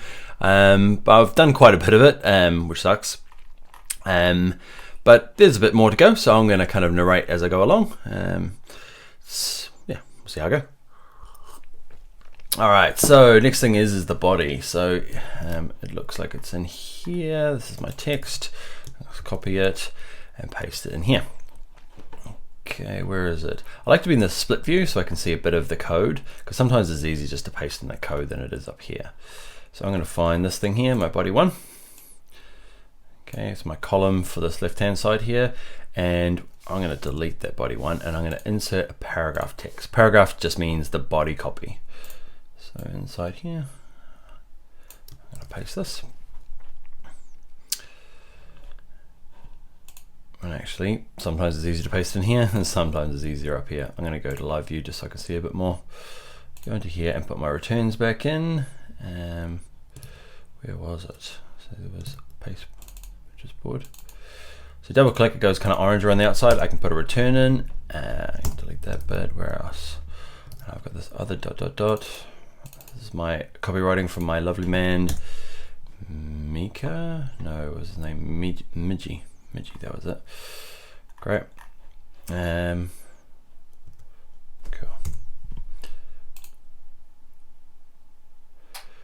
All right. The cool thing about it is if I click out now, it's separated these into separate p tags. I would have had to do that in code view or insert them separately as bits of text. So if you double click them, they go orange and you can separate them out. All right, let's put in this other copy over here. These are all bullets, and then we'll go and style them. So back to split view.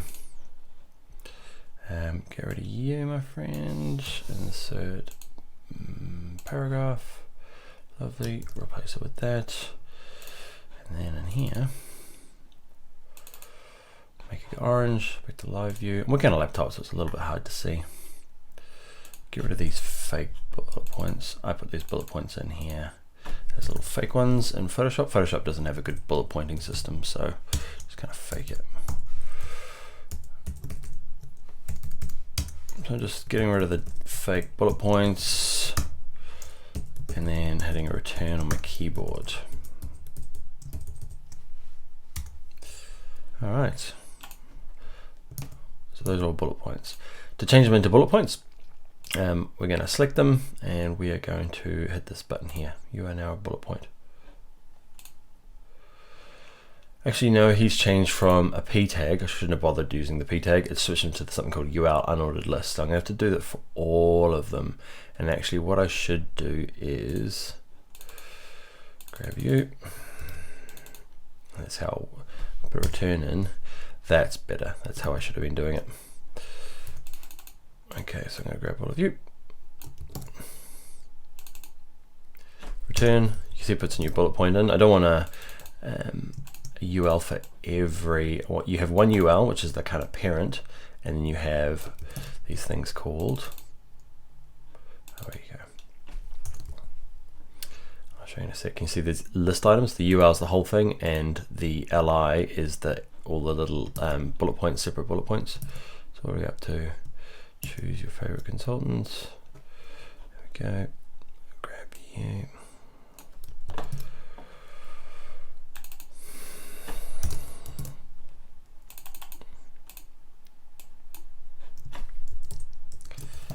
All right, and last one. Pop you in there.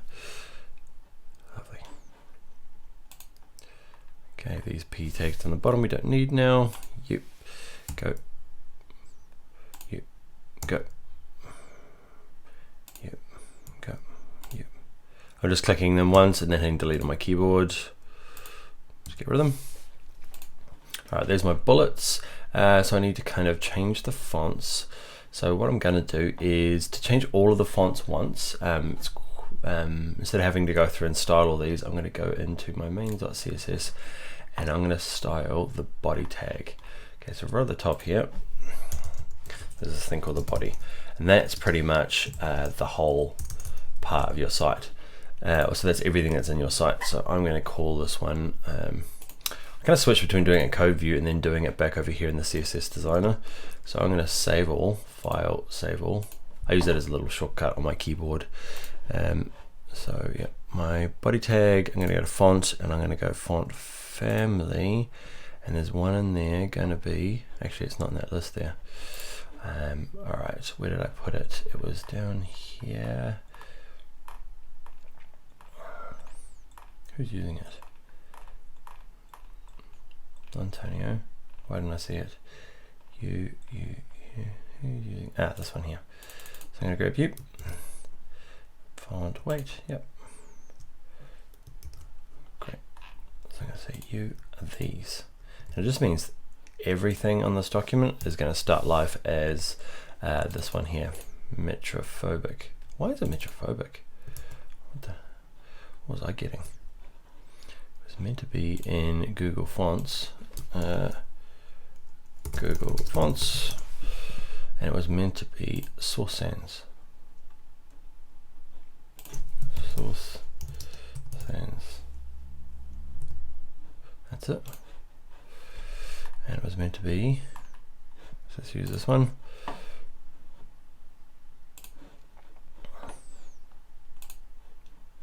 Add to collection, go to use, I want normal, and I'll take bold. I think that's probably all I've got. And then go down here. It's meant to be this one, Source Sans Pro. Which one did I install earlier? Source code. Right at the top here, you need to tell this one here. Yeah, Source Sans Pro. And this is where I got a bit lost. Ah, that was an example. That's what I copied across. Bad then. So I'm going to grab this one.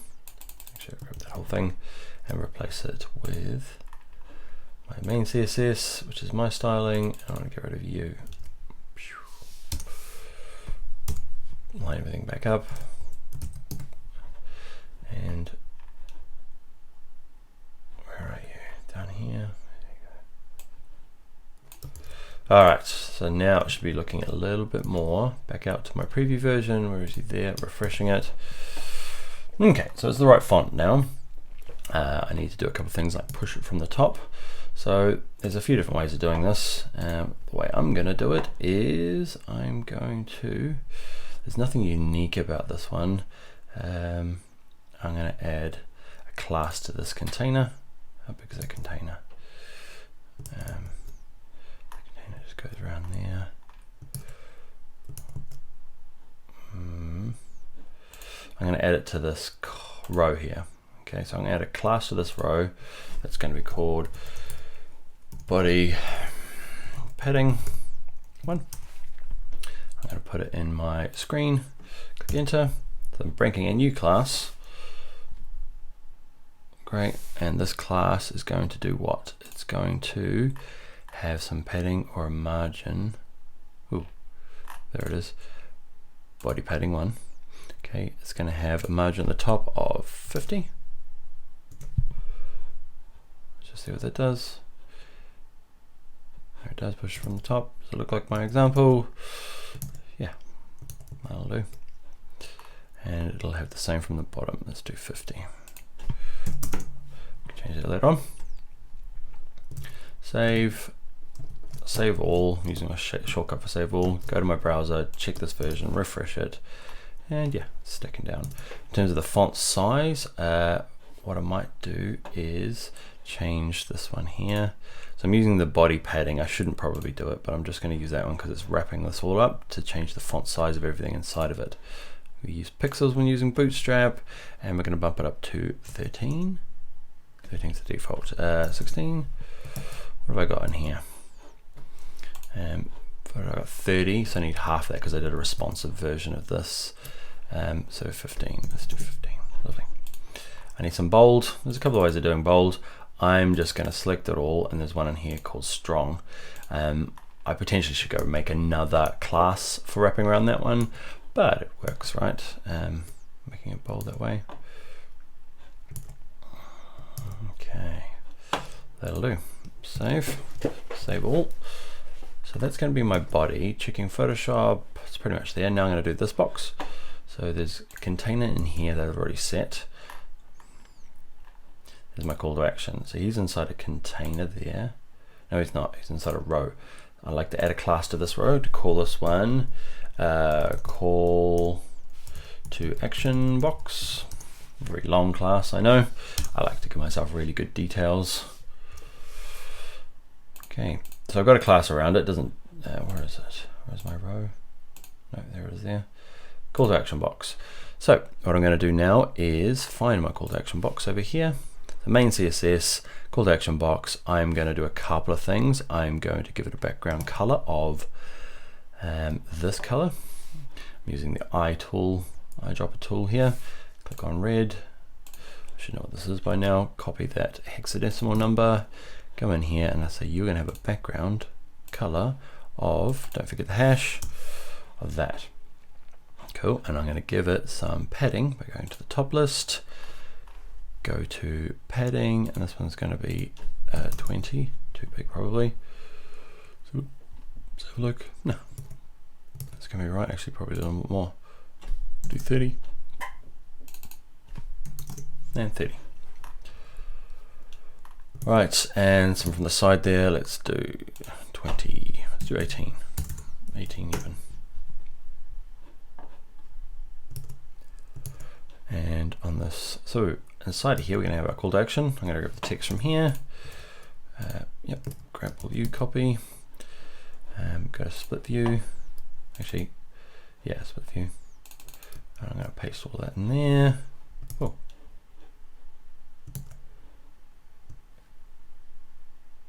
How many times did I paste it?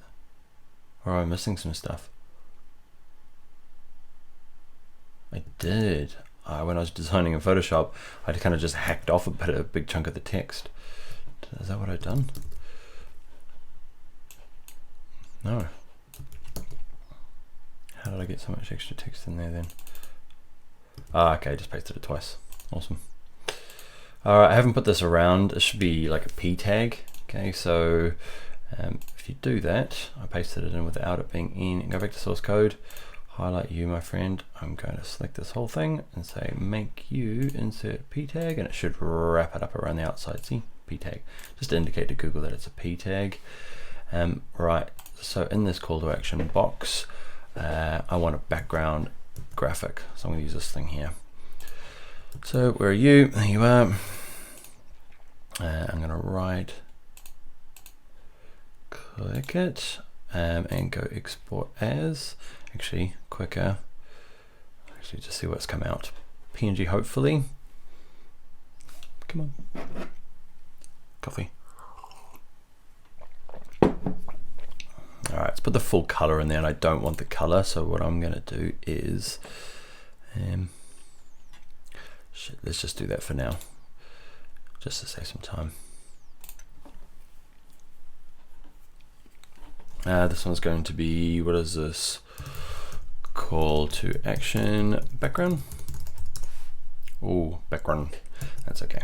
As long as we match the spelling in here, we'll be fine. So background URL, click that. For some reason my Dreamweaver, I got to click it again. And then go call to action background. Lovely. And what am I going to do? I'm going to call it, I made my double size so that it looks good on Retina displays. I'm going to, on background size, that's what I want. I want it to be cover. So it should hopefully do this. Can you see when it gets smaller, it kind of still fits in there. Okay, all right, so there you go. And I've got this text, I need to match the coloring. So what I'm going to do is make a selector. Actually, no, I can just make it the call to action box.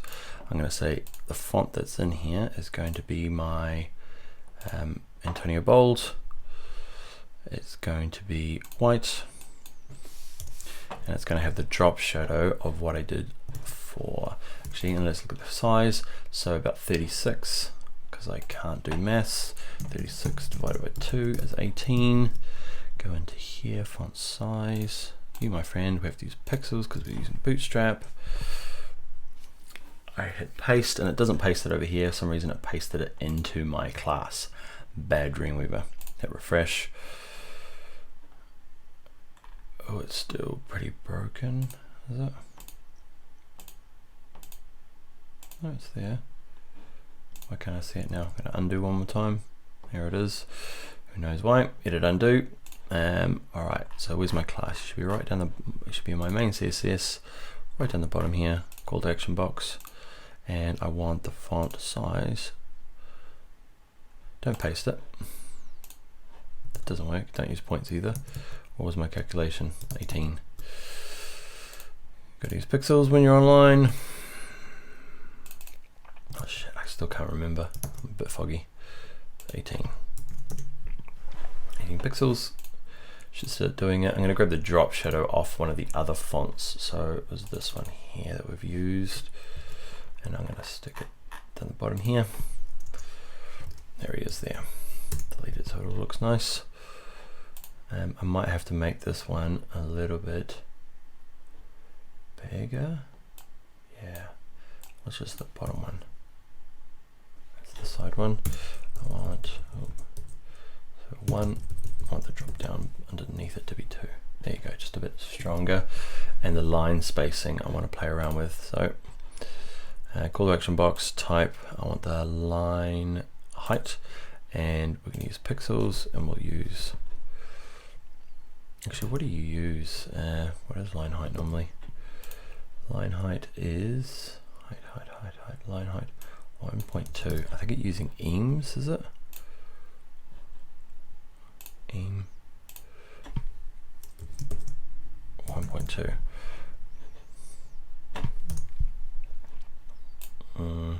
Not sure, so I'm going to go to my one, which is, what does 18 look like? That's the standard one. Let's get it up to 26. And make sure it says pixels. I freaked out a bit. Yeah, looking good. And I changed my mind about the drop shadow. It's going to be down to 1 pixel.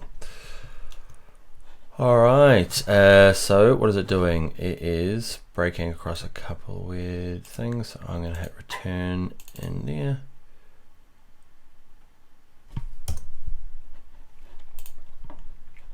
Okay, and my line height's all messed up now, so I can pretty much get rid of that line height because the P tag's keeping them apart. Lovely. All right, so call to action. My call to action doesn't go anywhere, does it? I need to make that whole thing clickable. So what I'll do is I'll make this whole call to action box insert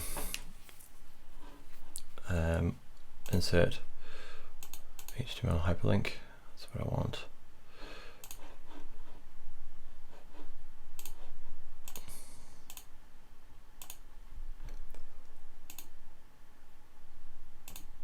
Can I add it straight onto this? So I've selected down on my bit down there, and I'm going to say you become HTML. Where is hyperlink? Hello, hyperlink. Why can't I see it? It's because I'm very tired. HTML hyperlink. There you are. Hello. Okay, and this one's going to link to my page called Consultants. Tag it. Yeah, that'll be fine for the moment.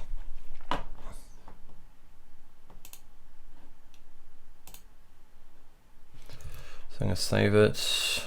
It doesn't look like it's applied. Oh, it has. Okay, so I'm going to save all, check it in this version, refresh. Okay, and it means that when this is clicked, it's going to go to a page that doesn't exist yet, but this whole thing can be clicked. I probably need to do something a bit cleverer with it, and it's a bit wider than I thought. And the fonts, this heavy one, I think I've used a light one here, haven't I? Yeah, regular. So I'm going to switch that out. It's annoying me. These sorts of things I shouldn't be worried about, but they're very important to me. So Antonio bold, we're going to Antonio regular. Awesome. And I don't like the font that size. I'm just going to go a little bit bigger. Nice. All right. Save all. All right, so that'll be enough for this guy. Let's look at our Twitter. Sorry, it's not Twitter, Pinterest. So I'm going to log into my Pinterest. The Bring Your Laptop Pinterest. Actually, what is my Bring Your Laptop Pinterest? I can't remember. Go to my site, down the bottom here, Pinterest. BYR. Okay, so what I want to do is embed one of these. I haven't built my, I got one thing in there. Let's look at some of our like graphic design tips and tricks. And let's see if we can embed this one. Send board, share on Facebook, make a widget, sounds good. Board pin profile board. Okay, board URL size, square. Typo header, create your own. Image width, board width. Let's go for our 1024. And board height, let's make this one, oh, I don't know. Image width, let's get down to 40. Does that make sense? 60 is minimum maybe. Well, let's just see what it's going to look like. So the embed code is this, copy and paste this, put that. Don't forget to include this once per page. Okay, so we're going to put this in, and we're going to put it, where are we going to stick it? We're going to stick it wherever this thing goes. So you are there, the embed code. I'm going to put some returns in, returns don't matter. I'm going to stick this in, and we're just going to see how it goes. It needs this as well. So script, often they go at the bottom. Okay, you can see there's another guy script for Bootstrap. We're going to stick Pinterest in there. We're going to do a save all and check this preview. Refresh. It's going to take a little second to load probably. Maybe because it's not online, it's not going to work. How's it going in here? What does it look like? Yes, let's have a look. Okay. So we might have to test that one once it's actually live rather than spending too long trying to work out what went right or wrong. Copy and paste this to the page we wanted to appear. Yep. Okay, so it looks like we've done it right. Awesome. All right, so we'll come back to him later on. So what I might do is just give this one a class while I'm here of .Pinterest. Pinterest even. Enter. It's going to be a new one that I'm making. I'll put it into my screen. Enter. Over here it should update. Give it a second. Come on. So Pinterest. What we'll do is we'll give it a, say, a minimum height. Actually, we'll just give it a bit of padding. Margin, yeah, margin.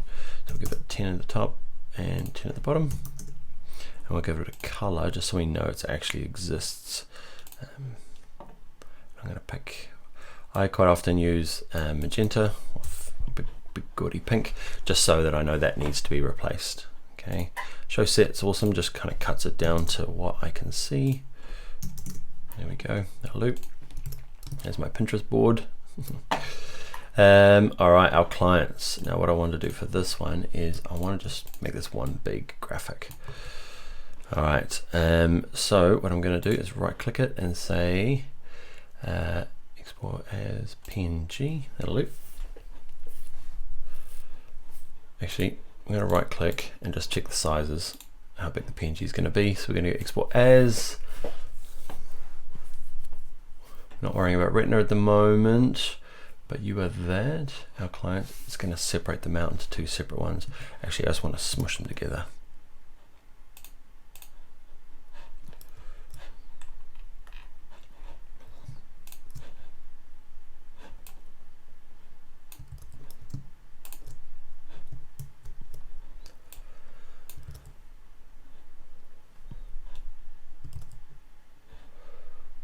Where is the other guy? Hello. Let's get them all to the top. And I want to flatten these guys. And then go to export as. I should keep that as separate text, but we're going for speed. Export as. JPEG's probably going to be what I need. Yeah, and we'll get it down to like say an 80% one. Size wise, it's still pretty big. It's okay for the moment. Where do I put it? Images folder. This one's going to be called clients. And then I'm going to jump into Dreamweaver, and then where it says client list, hello, you are going to go, where's client list? There he is there. Delete client list, gone, and I'm going to say insert image, clients, you're in.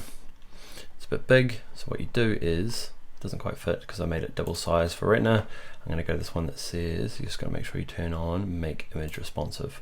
And the alt text, this is going to be good builder client list. Great.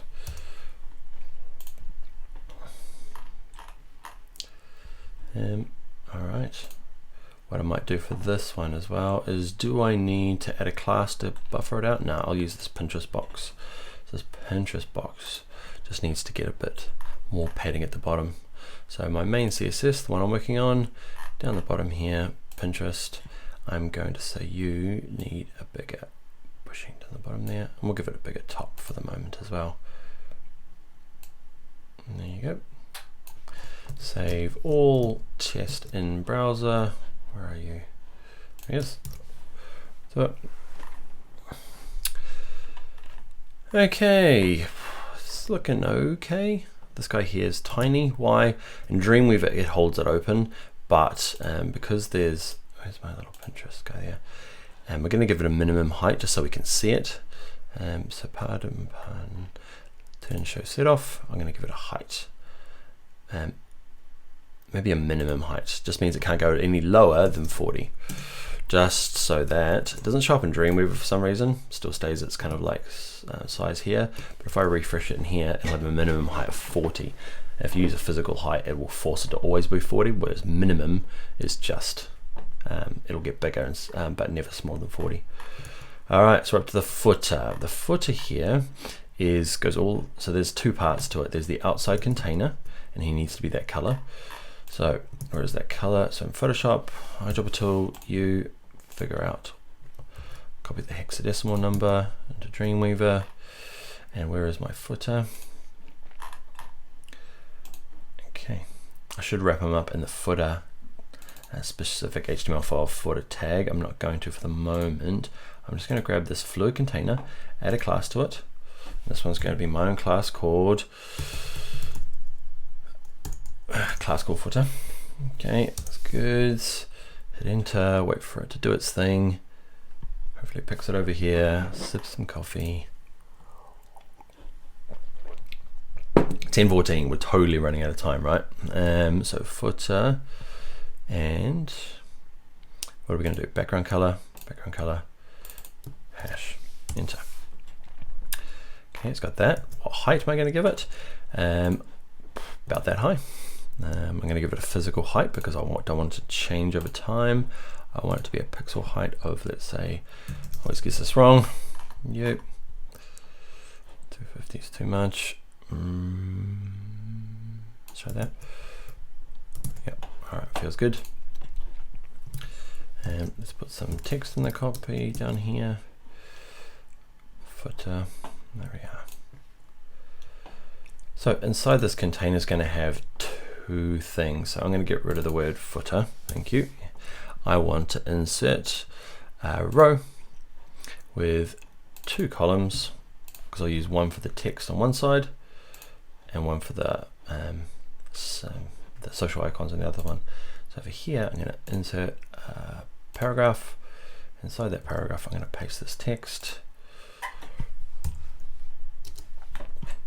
And then down here, I'm going to say, where is it? Where was my break? Unit. Okay, double click, goes orange, hit enter, separates the P tag out. Awesome. I'm going to say, where's my footer?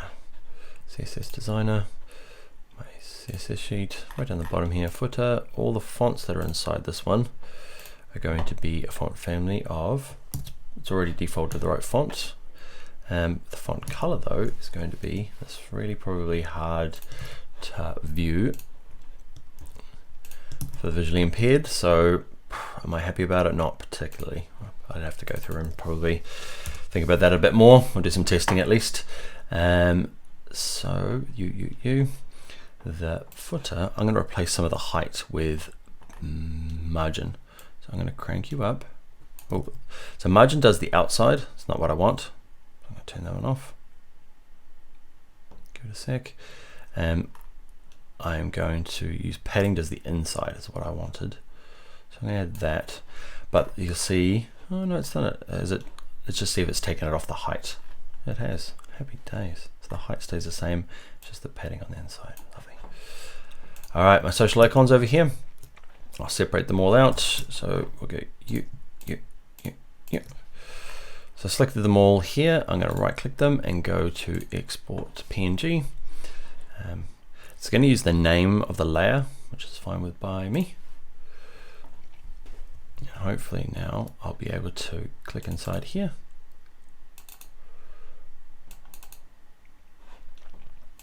Okay, I've clicked inside, go to insert image, and I want to insert what was first on my list, YouTube. So YouTube logo, he's in.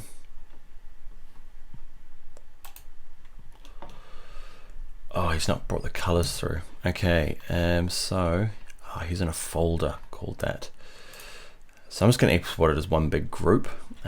So quick export as PNG. Let's see what it does. It's just one big group. Okay, so not exactly what I wanted. So I'm going to drag that one to this one. So we have to put this on individually. So I'm going to right click, go to copy, and I can select all of these now, right click and say paste layer style. Now they all have that color applied to them separately.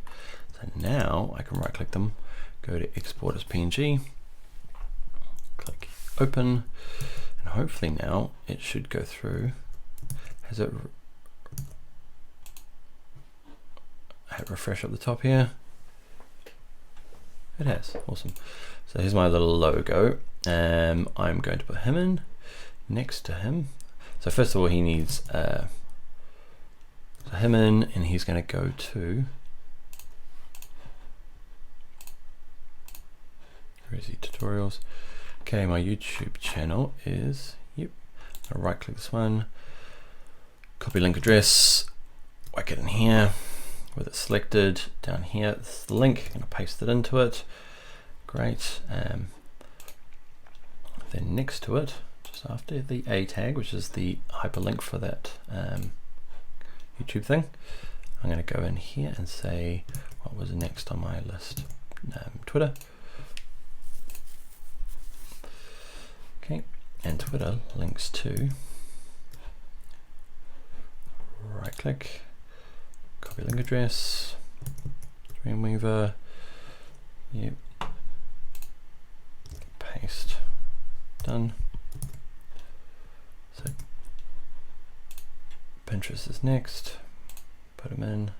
So he's inside my column still, but I'm going to insert another image, a Pinterest. Awesome. And he's going to link to Pinterest, copy. All right, and I'm going to leave the last one off just to save some time, because it's now 10:20. You link, save. Let's test it, just make sure it works in the browser. It's not looking good, I know, but refresh. Down the bottom here, I've got him, and I'm going to hold down Command and click all of these guys just to make sure. Yep, and yep. So follow me on Twitter. Follow me on Pinterest, and follow me on YouTube. And what I'm also going to do is this column mid. Okay, so this is this column on the side here. I'm going to add left, and what is it? Text, or was it line? Dot. Trying to remember what the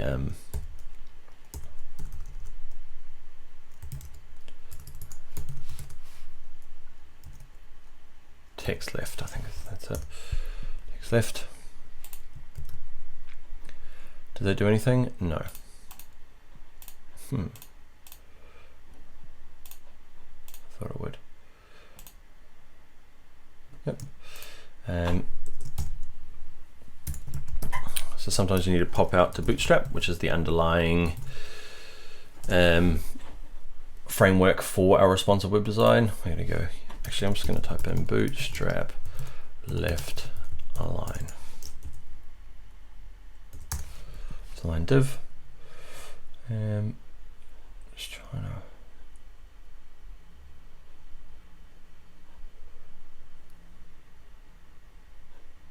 Stack Overflow is a great site. I'm just trying to look for it without having to pull right.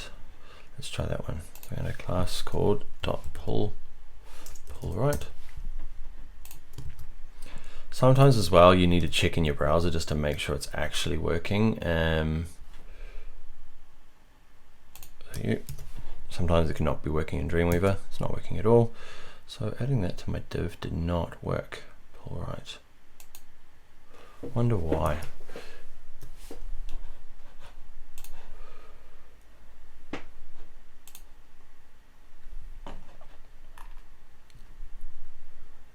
Says the span class pull right.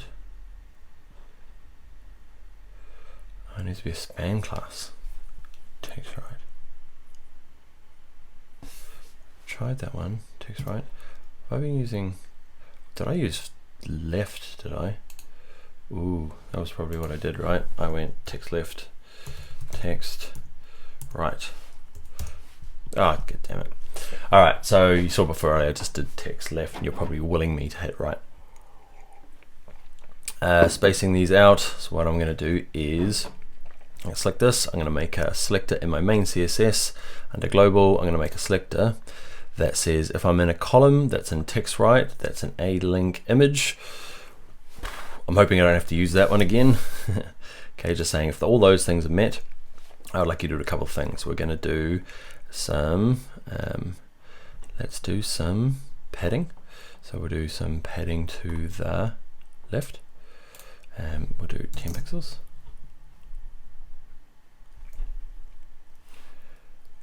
Ooh, switch them out. Okay, so might have to be margin. 10 pixels. That worked. I'm going to make each of these actually. I've got a height and a width already, so I want to half them, right? So can I make them 50%? Down here, 50%. Yeah, 50%. There we go. Maybe not 50, let's make them 60. All right. You, my friend, are going to be 60%, and you are going to be 60% of the original.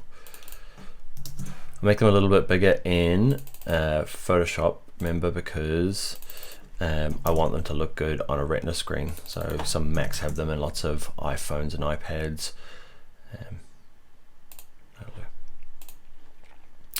All right, let's get the padding down even more. Show set 10. There we go. That'll do. Should really be checking this. Okay, we missed the last one. So that's okay. Let's save it all and preview in the browser. What are the big things we're missing? All right, so our video works. We haven't built the video yet. You click somewhere, our little nav kind of works. This, we haven't got a Pinterest working. I need a bit more space underneath this or above the footer. Because I didn't add a class to this one, it's gonna be easier to do it to this bottom one called footer. Footer, I would like there to be some paddings already there. Turn show set off. I would like to do with margin as well, just to push it off from the top there. All right, save all, preview, refresh. All right, okay, so we've got the basics in now, except for Pinterest not working. One thing we haven't done is what happens when it collapses. So because we've used Bootstrap, it's got a pretty good guess. You see it's done some okay stuff down here, and the best bit is that when it gets too small here, it's turned my menu into this little drop down. Okay, it needs some work, don't get me wrong, but it's falling apart okay. I'm not going to develop for tablet in this tutorial. I'm just going to look at what it looks like at mobile. Okay, so the things I want to do, I'm going to leave a lot of it. I'm going to change the font sizes. I'm going to get rid of the padding for this one, and you're okay. You're okay-ish. And this thing here, I'm just going to turn off because it looks a bit dumb at this squidgy size. And these guys here as well, I'm going to change this to a minimum height because this is physically telling it. So there's a few things to do. The menu here, I'm probably going to have to leave this till after we've got, it's 10:30 now, so I'm probably going to have to do this afterwards now. So let's change the font sizes for these guys. So to do that, you move it down to, you can see these are the media bricks, you move it down to this one, and this is the one I'm going to be dealing with, right? And what I would like to do is when it's down at this size, okay, I would like my H1 to get down, and change this around. So what I need to do is figure out this min-max thing. So I'm going to right click it, go to code, and looking for the one that says, actually it doesn't really matter. I'll grab this one. There it is there, min-max. I'm going to grab U, paste it onto my sheet. So that's the Bootstrap sheet. I'm going to go down here, paste this part, add the last curly brace that I didn't bring across. I'm going to say when it's in that size, I like to grab my H1. And what would I like it to do? When I'm down at this size, I would like you to be a font size of, let's play around with, let's go try 25. Do I need to say that again? No, I'm not changing any of these. Just the only optional one is the font size. Let's see if that works. Okay, so you can see it's down here. It gets down to kind of mobile size. Yeah, it's about big. And 27. Oop, 27. That's probably what I want. Same with this one here. I've got a P tag. What have I got going around this thing here? So you, what happens for you? I'm going to make a class selector.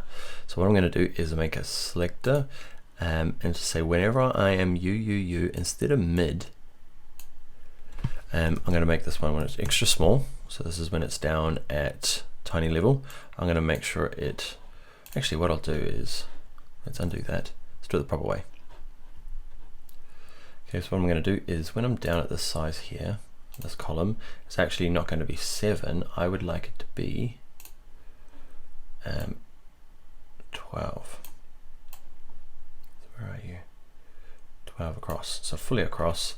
Same with you, when you're down here, don't go playing. You're in a column 7, I'm going to actually make you 12 as well. I can't quite see where it's going, where is he? Is he 12? Extra small, is it 12? Great. That's you. Don't play. Okay, actually I want you, instead of being 5, I would like you to be 12. And so 12, yeah, and have an offset of 0.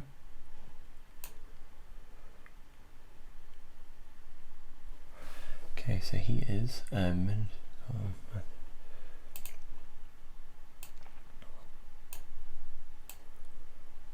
he's going to be that, and he's going to offset of 0. I'm just going to copy that, add a class, just force it to do it. Extra small, let's give an offset of 0. Doesn't need offsets at all, does it? Because it's set to 0. Both of these ones, so get rid of you guys, you're not useful. And you're going to be 12. Cool. And what I'd like to, so that's you, great. This guy here, I'd like to do a selective class that says, oh, not property, I want to go you. So when I'm at this column XS 12 and a P tag, I would like it to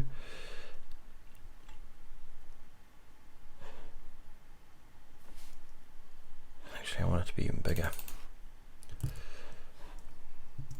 I'm going to delete that one. I'm going to say you, make a class. Cool. So in container flow background, I could leave these in here, but I like to keep it nice and clean.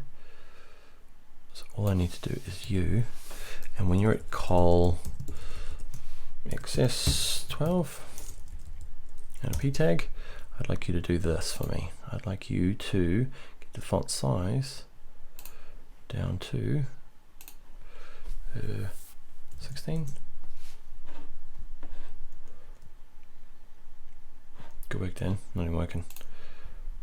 So I haven't done this right. You are in a p tag that's in a col called 7. Should be in a column called, there you go. Why does it keep jumping out? Oh well. Good old Dreamweaver, col equals excess 12. Awesome. So now that that's right. The button I like nice and big. You're good. So let's save it all. Open it up in a browser. Refresh this one. It just means big when it's a desktop. Ignore tablet for the moment. And when it gets down to the smaller one, can you see it changes from here to the smaller font. Okay, and I also want to remove that padding over here. So there is some padding for this guy here. Start playing. There's one called current, which is quite cool. So I'm going to click on this thing here. Is current going to work for me at the moment? I know I've got one. I just don't want this thing to play.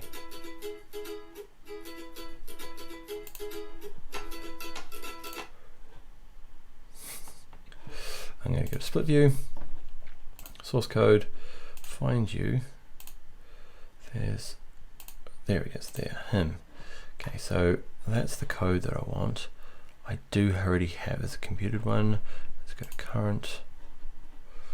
So I have got one called fluid container background. Nope, can't remember what it is now.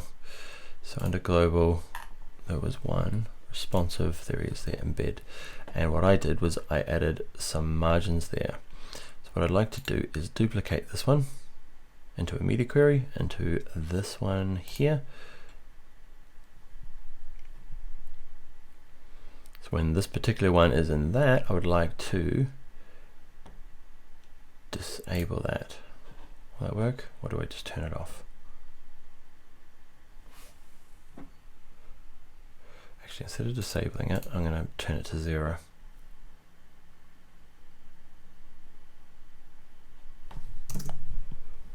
So it fits in there a bit better. We're going to assume pixels, please.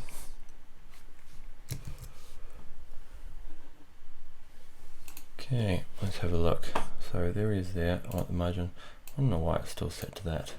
I must be adjusting the wrong one. So I'll set that one to 0. There's going to be one up here that's not part of the media query. Where are you? Where are you? There you are. I did set that one to 0. So you're going to be at 30. Put it in the right place. 30. And this, so you're down there. You, my friend. Whew.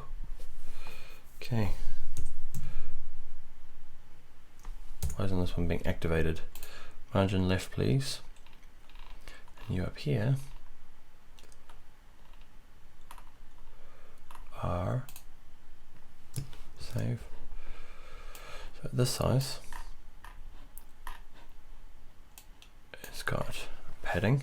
Then it gets down to this size. What it should do is remove the padding, because I said when you're down here, buddy,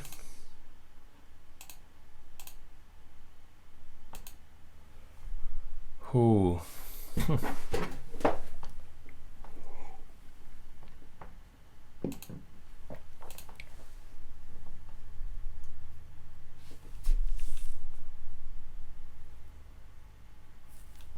Maybe I have to do minus 30.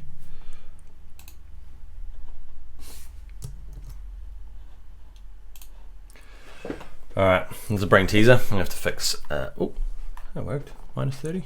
There we go. Can we set it to 0 now? Hey. Okay, just a bit of a refresh was needed.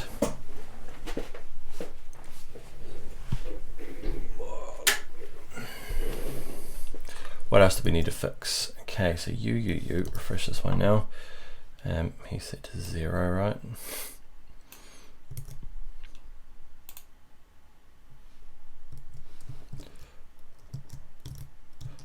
save all. Make sure you save all before you go and refresh. There we go. So we're getting there. I'm going to add some things that were down here. I'm going to say when we're down this small, I'd like to be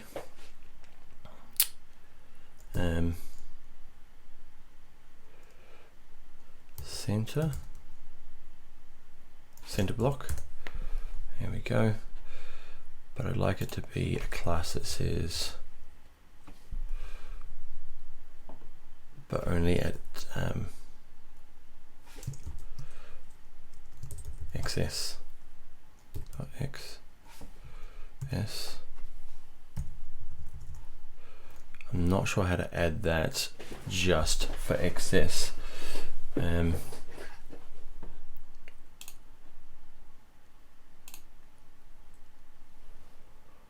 Button large, button default. I want this to only be activated at XS. I think it's space XS.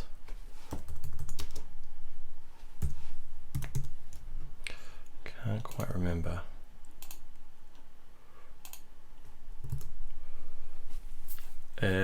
I'll have to go through and check that one. Alright, so let's keep our eye on the prize.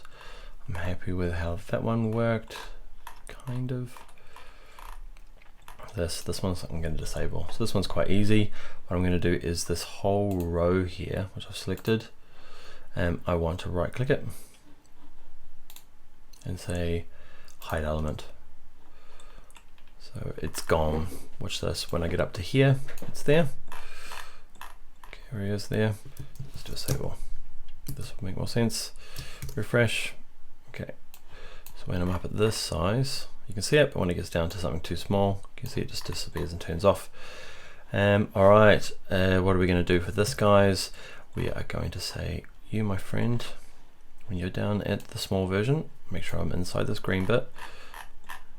You are going to then become 12. This column, instead of being 6, is going to be, what we might do is, yeah, push it all the way out there. You are going to be 12 as well. I'm going to add center block, but I want to do it per the small thing, so let's just leave that. So you, my friend, we do some weird things at the moment. I've got a preview copy of the of a new version that's coming out, so it's doing some weird stuff to my current copy. So you can see here it's still not tall enough, so I do a save all and it's splitting off, but it's not quite right. So what I need to do is I need to go, instead of giving it a height, I'm going to give it a minimum height. So that's what I've done. I grabbed, where's my footer? So main CSS, where's the footer? This footer here, I gave a height, so I'm going to bin the height, and what you want to do is have a minimum height. So there's going to be a minimum height of 150, but it will get bigger if it needs to. Okay, save all. It just means now it should have a minimum height. Yep. It does have a minimum height, but there's no padding on the bottom. Margin, padding. Yeah, I put padding at the top but not at the bottom, so I'm going to go 57 to match the top. Cool, and it will need it.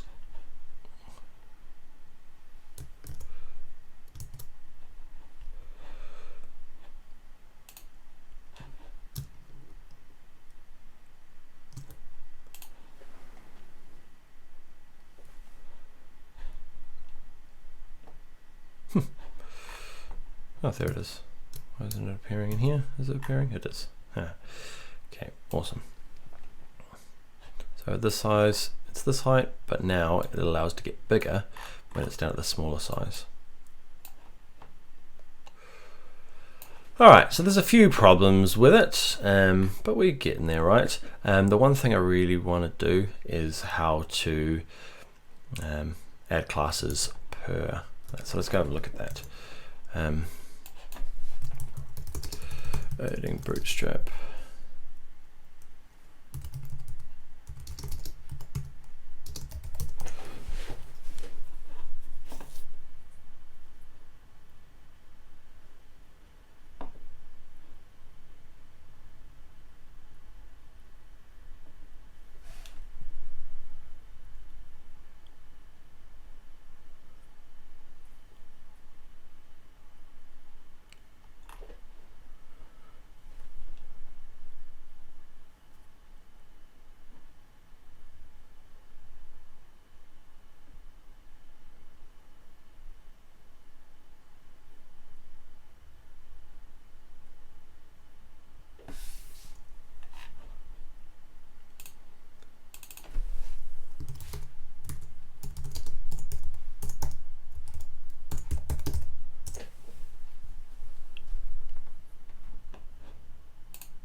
Center block is called.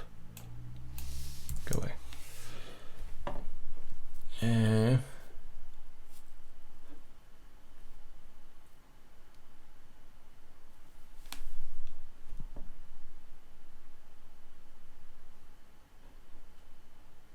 Ooh.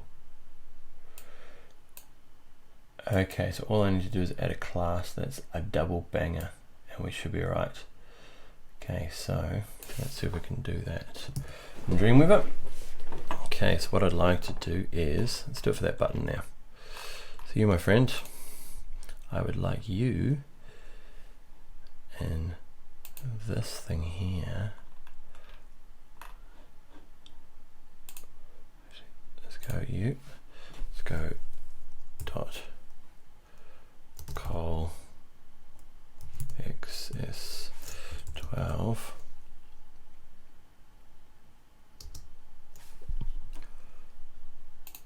And then put a space in, dot center.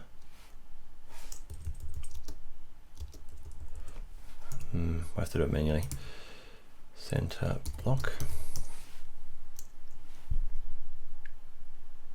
It's creating a new class.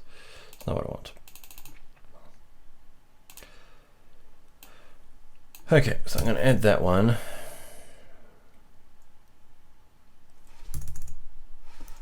Do you need to have that in there? Just push, pull, offset. There's a few of them. Yeah.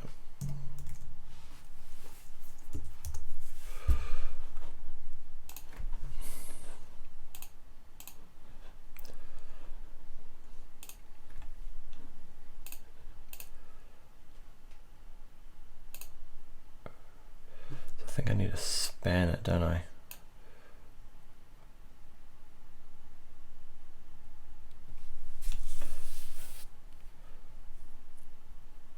Actually, yeah, let's add a class of our own. So I'm going to call this one, I'm sure there's probably a better way of doing this one. Let's call this one main. I'm going to call it button main. Awesome. Where are we going to put it? Stick it in.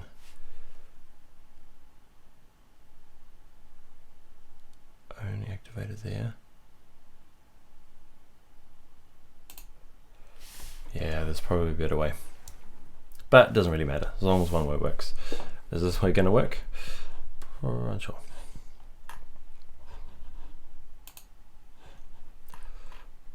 Okay, so in here, there's one down the bottom called button main, and I'm going to go text, and I'm going to go centered.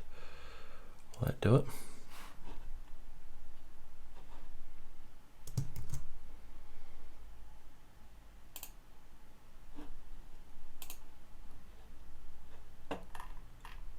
Nope. So button main.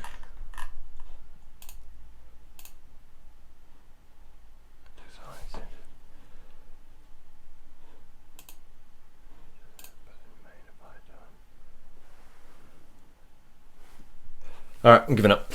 All right, so let's have a little look of where we're up to. Restart. Little things we'll do is we'll add a page title. So let's add that in there now. So click back here on body, untitled document. This one's going to be called The Good Builders. The Good Builder. Okay, we're using plural. Good Builder. Home. No, it is building contractors for Auckland. Okay, so we've done that. Let's add our meta description. So you paragraph. Let's add.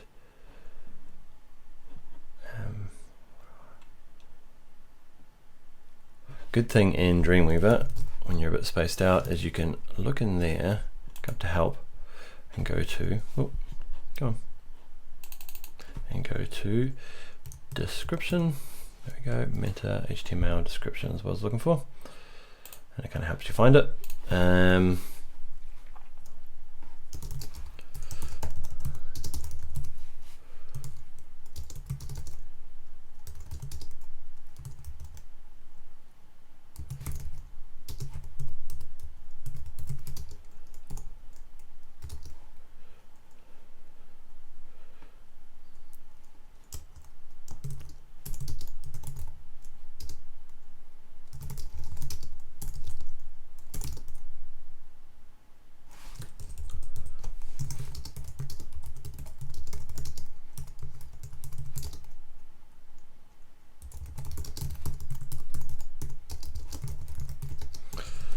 It should be fancier than that, but that's going to be our description.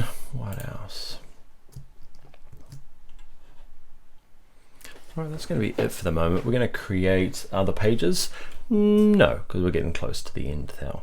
And what we need to do now is figure out how to go get it on the website, and then see if I've got time to go and build our video.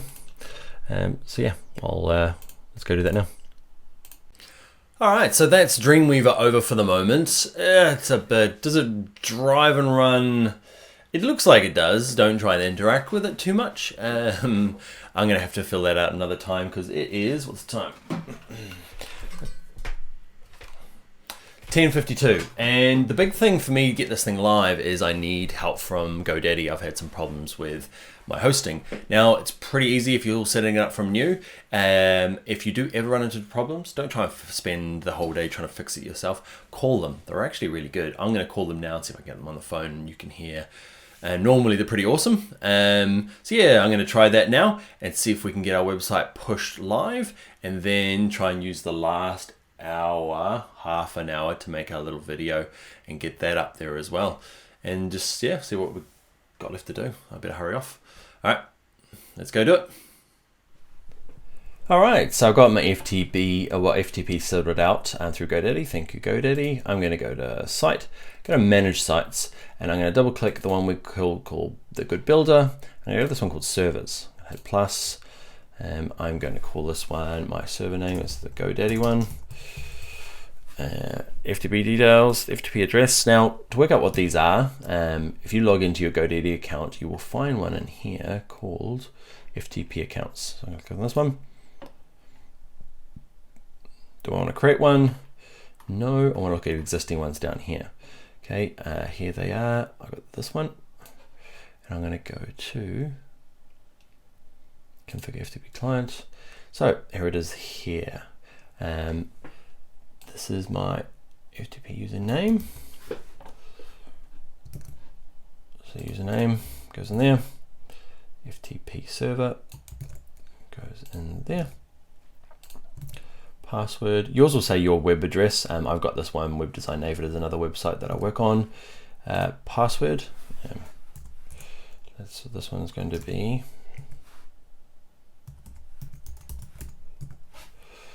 and the root directory is going to be, we'll just see if this comes up. Hopefully it goes straight in there. That's a test. Test is good. Let's click save. Click save. Okay, click done. And what you want to do is, the moment we're set to local, which is our hard drive, we're going to look at remote to see what's on the server. And yes, it's gone straight into the right folder. So now what I'm going to do is I'm going to go to site, and I'm going to go to, you won't have index in there, yours might have, yeah, it might be something in there actually. So I'm going to go to site, I'm going to go to put, would you look dependent files? Yes. So that puts in all the images as well as the file, the index file that I'm working on, plus the CSS, plus any graphics, plus any fonts, all of that sort of stuff. And we're going to see if this thing goes live. 11:24. If it doesn't go right, we could use my last little part here. Good.co.nz. Now, hey, let's go off and build this video, eh? So it's kind of working. So in there, hey! I'm going to have to remove the pink from behind this, but you can see here I've got my Pinterest board. I'm going to have to do some styling to it because it's a little bit weird in here. Yeah, I mean, the pink obviously is a bit weird, and the width probably needs to be set to 100% rather than 1024. But other than that, I'm impressed with myself. All right, so let's go and build our video real quick.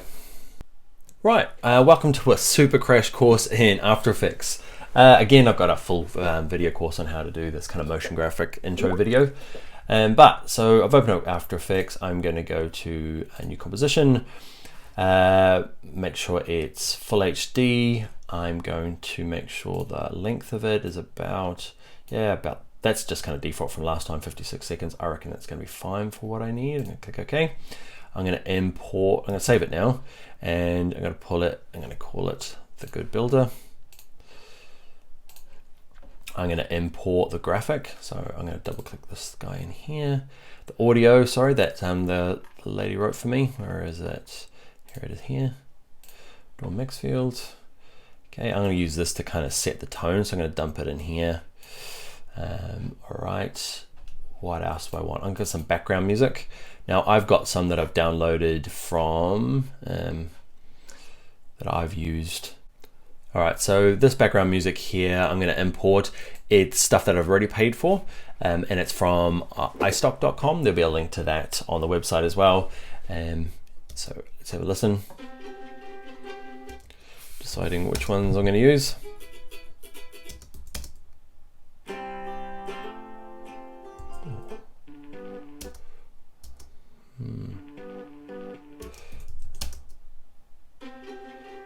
I'm going to use that one. I've used this over and over. Okay, I'd go find some unique stuff. So I'm going to put that underneath here as well. Okay, and get it to go right to the start. And what I'm also going to do with it selected, is I'm going to lower the volume for it. To do that, effects controls, background music.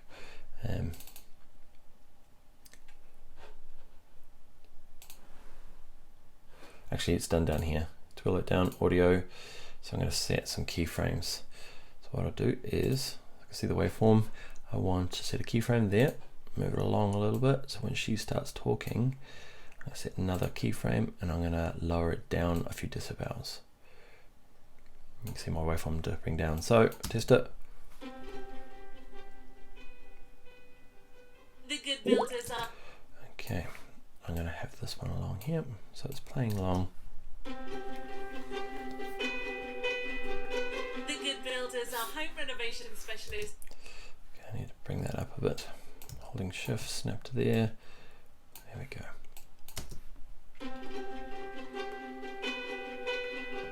The good builders are home renovation specialists that Kiwis love, and we love you back.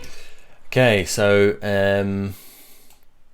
it's my poor little computer's trying to record the screen, and it's not keeping up very well, but it's okay.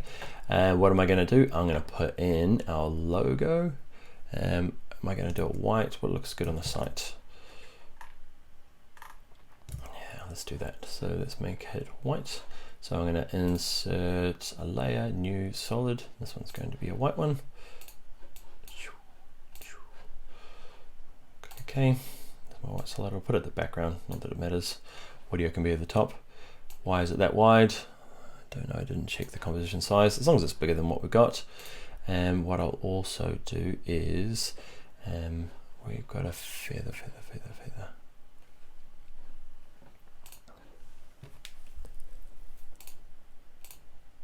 Effects. actually, what we're going to do is add another solid. Actually, I'll add a rectangle. How big? Doesn't really matter, you make a solid or a rectangle. They serve the same purpose, except that this one's the wrong color. I'm going to make mine black. What I'm going to do is use this tool here. I want the kind of vignette around the outside. I like it. It's cool at the moment, at least. So actually, they just drew a circle. Gonna make sure I've got this layer selected, and I'm going to draw this one, and it's going to be set to shape, creates mask. That's what I want. It's the wrong way around, but it's okay. Under mask here, there's one that says invert, then there's one that says feather.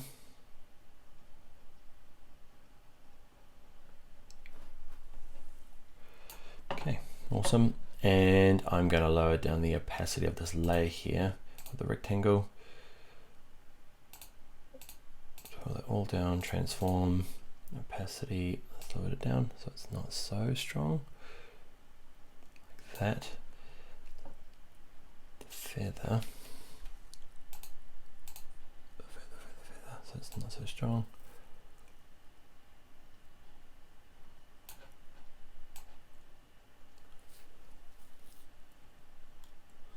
Something like that. Alright, that'll do. I'm going to add some text for this one. Actually, we'll start with the logo. So let's go to project. Come here, right, there you are. Double click in here, go find the logo that was made for me. Where is it? Actually, I'm going to have to go open it up in Illustrator. Close down Dreamweaver to keep things running smoothly enough. And let's open up.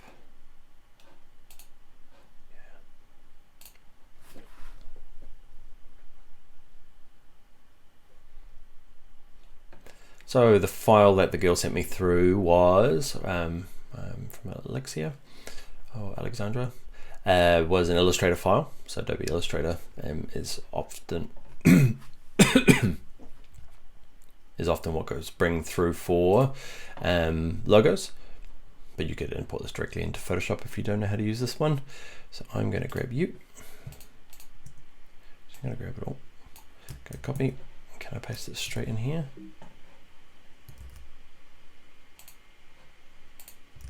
Can't. So I'm going to copy it, make a new file, A4. It's fine. Paste it in. Make it quite big proportionally to it. Save it. What kind of file? I'm going to save it to my files that I've been using for this project. There we go. Good builder logo white. Save it, bring it into After Effects, double click in here. Let's go to our, let's go to Files, good builder logo white, dump them in. Nice. And what I'm going to do is I'm going to start them quite big. Actually, yeah, I'll start it down here, just off screen. Yep. Okay, twirl this down, and I'm going to say I'd like the position to start, and then after a few seconds, I want it to come up. Okay, and I'm going to zoom up. Here we go. Play that. It's playing really slowly, so I'm going to change it from full down to a quarter while I'm messing around with it, because my machine's getting pretty stressed out by the whole experience, mainly because the screen recorder's on and it chews up a bunch of resources. So 5 seconds is obviously far too long. I'm going to drag this in. Still, I'm going to select all of that, right click them, go to keyframe velocity, and crank this up to 75. So there's a bit of easing onto it. There you go.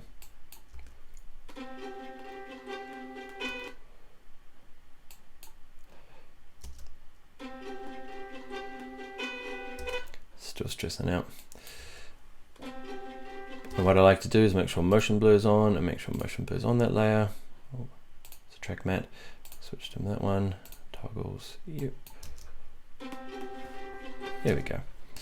And it's just coming up a little bit high. Hold shift, snap him to there, move down a little bit, there we go. And then once she starts talking, The Good Builders are home move that a little bit. The Good Builders are home renovation specialists that Kiwi. I have to play around with my use a really cool one once you've clicked on these, because it only opens the keyframe that you're working on. The Good Builders are home renovation specialists that Kiwis love, and we love you back. All our women consultants work with. Alright, it's funny. Might have to work on the dialogue a little bit. Good Builders are home renovation specialists that Kiwis love, and So maybe about there. we love. And we love you. Okay, so now it's going to set a keyframe for you, my friend. Let's set a keyframe for scalp, and then you a few seconds later I'm going to go. I should be doing it with a camera, but it's alright for the moment. This one here, I want to play around with the velocity.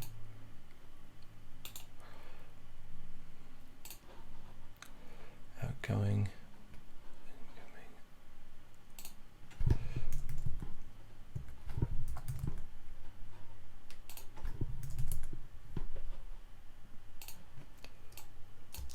And we love you back. All our women consultants work with you.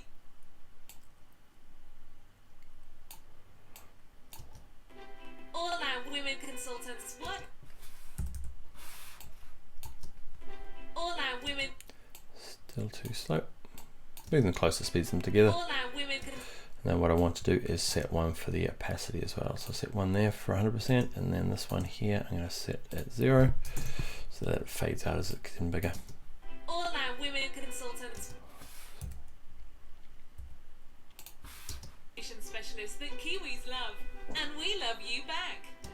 So I want that to be around the I love you back. Kiwis love, and we love you back. All our Total. women consultants work with your ideas. Your ideas. If you can't see it, it means it's probably the wrong color. It's white. I'm going to make mine my color from the website. What the hell was it? Do the same thing in Illustrator as you do in Photoshop. We'll use that color. Cool. We use the right fonts. What have we been using? Antonio. Great. Regular. Yeah, Antonio regular.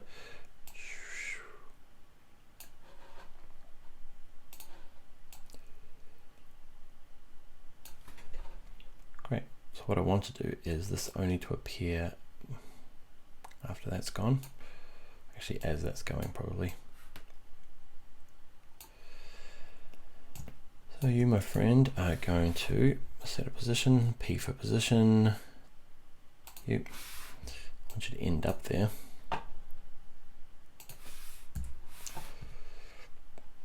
Keyframe, back to you.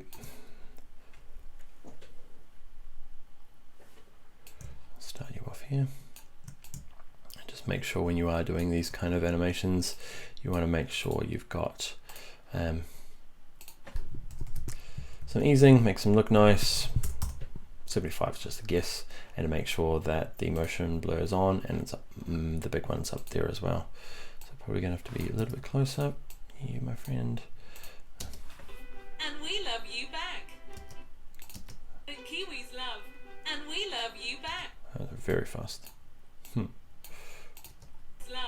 and we love you back. Still very fast. Where's it coming from? It just appears. There's two little keyframes in there. You go away. Not sure how we got there, but That's too far apart. And we love you back. All our women consultants work with your ideas. Okay, let's just move him. That needs to be about there. And we love you back. All our women consultants work with your ideas.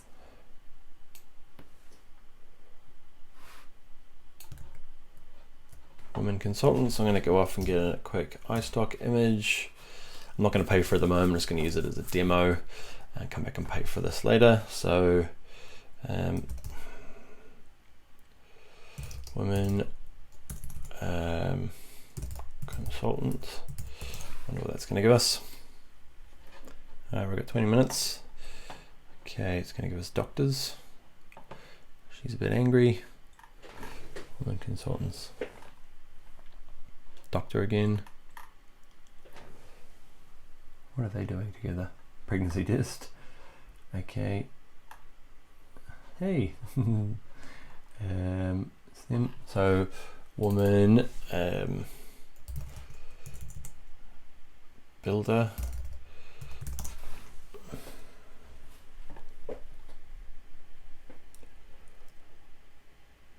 Let's use this one. It's a bit cheesy, but it's okay. I like to spend a bit more time getting these done. But so you can download. I'm going to click on this one, right click it, save image, and I'm going to go back and pay for this later. Files. Let's go back into After Effects. Let's bring this one in. Where is the stock library stuff? Here you are. Cool. You, my friend, are going to come in about here.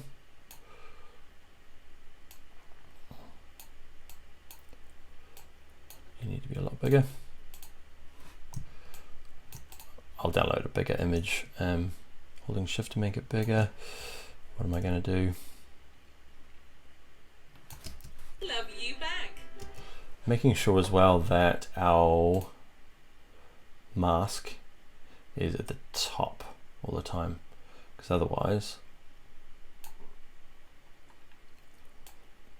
these images aren't going to get the full effect.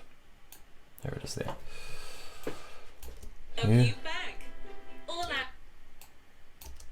And we love you back. Okay, not my best work here. Opacity. Oh, opacity is T. Okay, and there you are. So I set a keyframe here for opacity. Set it down to 0. And then after a few seconds, I'm going to set it up to 100. Okay. We love you back. All our women consultants. What I'm going to do is slowly move as well, so I'm going to get you to be even bigger. And I'm going to get you to start here. Actually, no, I'll start with scale. So, S for scale. Set the timer. That's good. And then as it comes along, it's going to get bigger till it disappears. So the scale now is going to be up to, say, something like that. So hopefully it's just going to slowly move All across. Our women consultants work. Move you back. Okay, so what I want is you. Where's my transform opacity? Set a keyframe. This is terrible dialogue, I understand, over the top. You back. All our women consultants work with. Okay. So I need to find the scale again. I want you to actually keep going with that whole time. And transformation, yeah.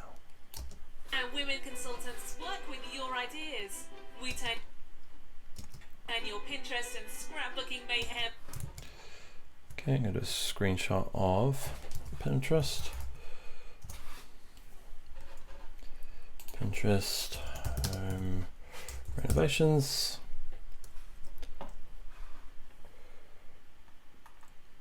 Let's just leave that there. Perfect. Something like that. Take a screenshot. After Effects, add it in. My screenshots end up. Screenshots. Today, that's him.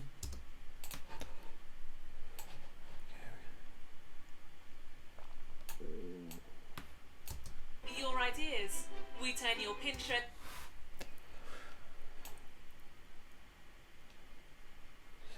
Now I'm going to go keyframe and then keyframe about there, and we'll get you to go down, please. And then you are going to start coming in just over the top. I'm going to click on opacity. I love that this wasn't like so far close to our deadline, because I could make this into a bit of a tutorial. But remember, I have got a full one on my website for doing this type of stuff. Same sort of time as the other one. Set this one to 0. Great. Let's work with your ideas. We turn your Pinterest and scrap. We turn your Pinterest.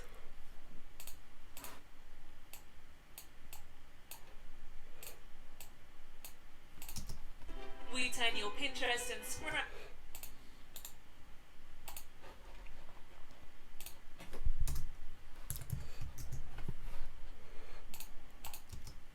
We turn your Pinterest.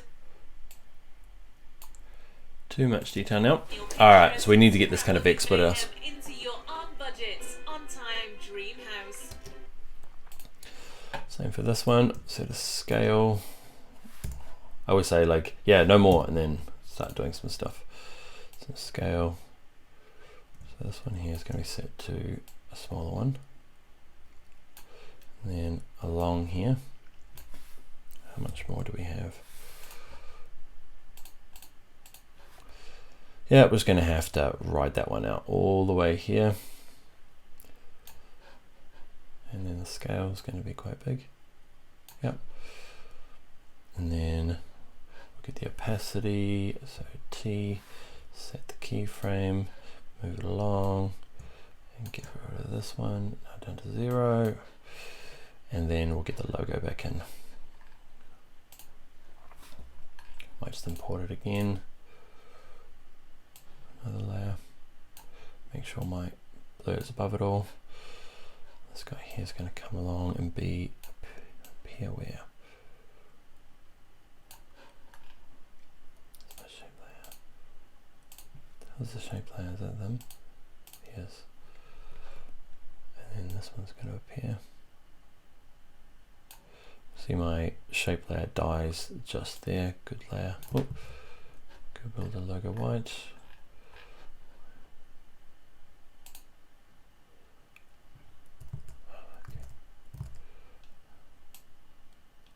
Top is this one here that I'd like to be. Drag it above. And he's just going to plonk down. Extend the white background. My shape layer has to come across. Doing good.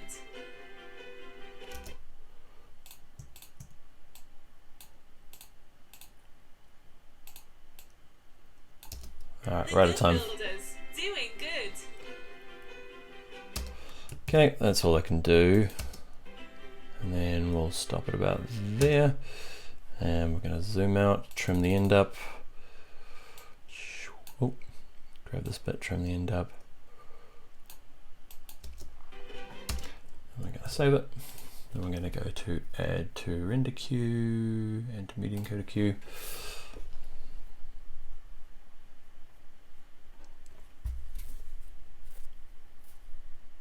Going to open Adobe Media Encoder. I'm going to quickly grab a juice. I'll be back.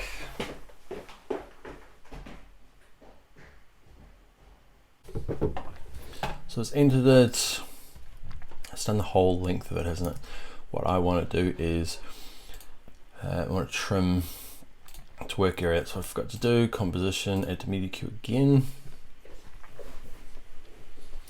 And hopefully over here, this first one I'm going to bin, but hopefully the next one will appear in a second. There it is. Okay, default's pretty good. H.264, where's it going to go?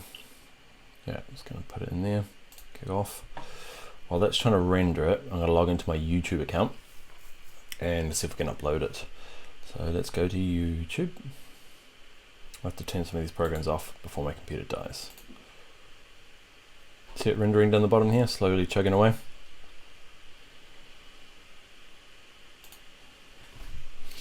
Opening more. Come on, little laptop, don't die. Okay, so I've logged into my YouTube account and I'm going to upload this file as soon as it comes out. Come on, little file. It's going through, it's rendering it. I'm going to stop stressing it out. The more RAM you have, the better this tends to go. The other thing is a good video card as well. But you can get by with quite little these days.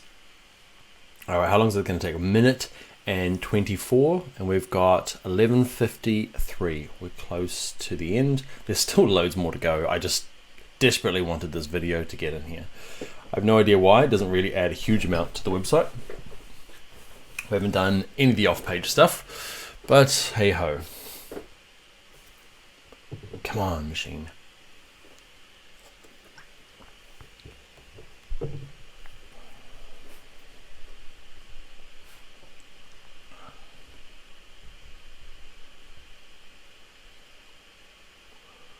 Problem is going to be is I'm going to get this, it's going to start uploading and processing, and is it going to be done in 7 minutes? I don't know.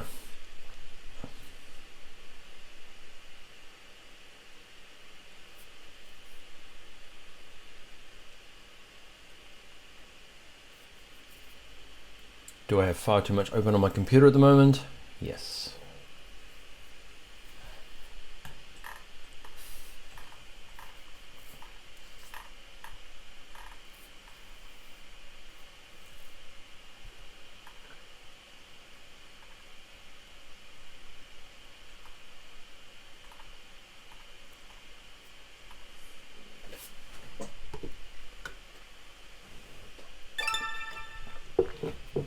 Happy little noise. Let's now go and find that file. Okay, I've put that in a folder here under AFX, puts it into a subfolder called AME. There is their comp one. How big it is, 34 megabytes, not too bad. Drag and drop. Let's give it some the good builder.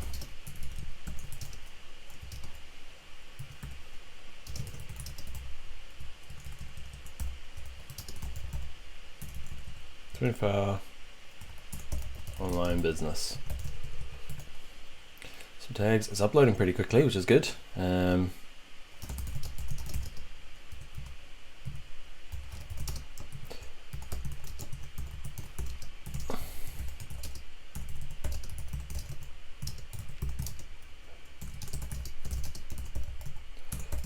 Good builder.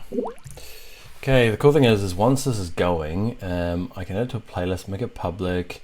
I'll tweet it out now, so you'll be able to see it as well if you're following. But this thing here, it should have this thing here ready to go while it's processing. So it can process its little heart out, and hopefully we'll be able to jump into Dreamweaver. So I'm going to close down some stuff, save and close. This thing's grinding to a halt. Save and close. Let's open up Dreamweaver. Come on, 56. Processing done, looks good. Actually, I've got a little bit of a legal problem, I think. I'm using the iStock image without purchasing it. So I'm probably gonna have to rip it down in a sec and go buy the image and do it again. Let's go, what are we doing? Dreamweaver, open up the good builder.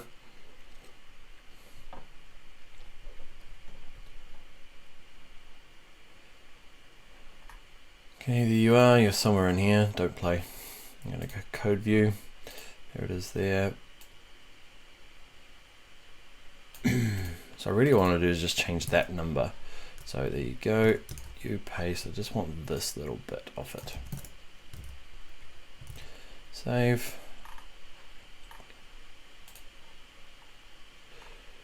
Please sign in to view this module. I haven't published it. Okay, so gotta go into here, hit publish. The other problem with it is that I've used stock library video, and that is I've actually got the license for, but will probably cause I've got to kind of give YouTube the license that I bought from iStock to use it. So let's preview it in a browser. Come on, little baby. Close, close, close. Hey! The Good Builders are home renovation specialists. Yes, they are. And we love you back. All our women consultants work with your ideas. We turn your Pinterest and scrapbooking mayhem into your on budget.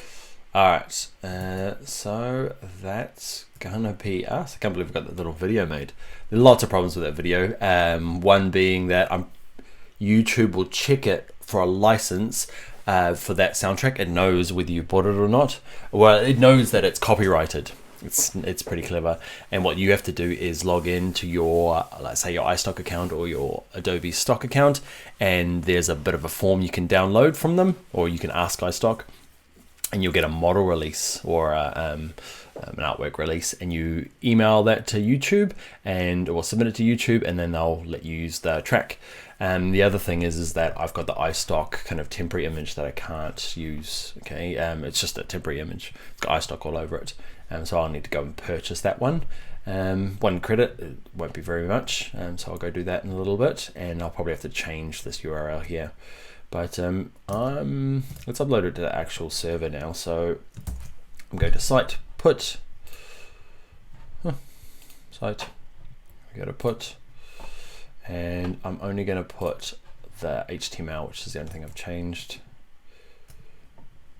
And we've got 1 more minute. That couldn't have been much better. So if we go to good, the code NZ, there we go. All right, we're missing a whole lot of pages as well. We haven't built these extra pages yet. That's one thing we would have to obviously go do. Move the pink there, but that's it for the moment. We've got 11:59, so I'm going to go grab a drink and do a little recap. All right, so it's the last shot of the old hairy hands before we finish. And what have we finished? What did we actually get done? So we finished that last night. This morning we did our Dreamweaver build. It's not complete, but it's complete enough for me to scribble this off.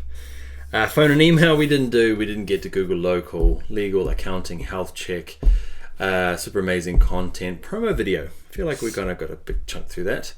And we didn't get through paid advertising, social media. So I feel like this is, especially for this business, that is a really big one. So what I'll do is I'll make a kind of a short video series on my website for this one.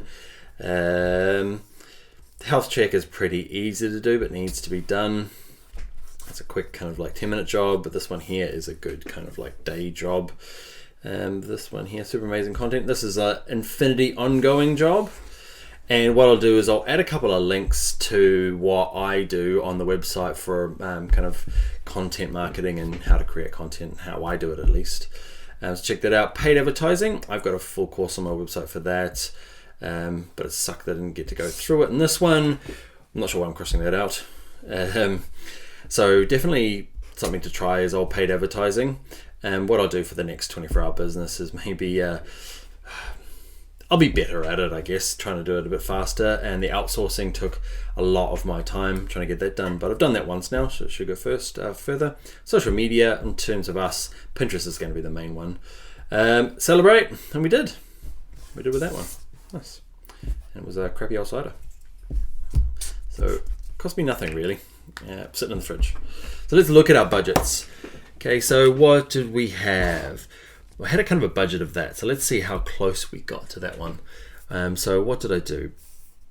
Outsourcing copywriting was meant to be 100, right? But what did I do for that one? That one ended up being $30 paid to the person, to what's his name, Midgie? Where is it? Copywriting. So, but it ended up in $1 for Fiverr for kind of processing. Fair enough. Colors was free. The logo did cost us, this is US dollars, remember. So 31, it was 50, the wireframing, domain and hosting. So it should be about that. Mine was slightly different. I paid I had to upgrade my domain, my hosting that I already had with them, to add another domain name. So the domain name cost me $22, and the upgrade to my domain was $8 for the whole year. Some weird special they had on, but that's per year. Okay, so you got to remember that one. Whereas these are done forever.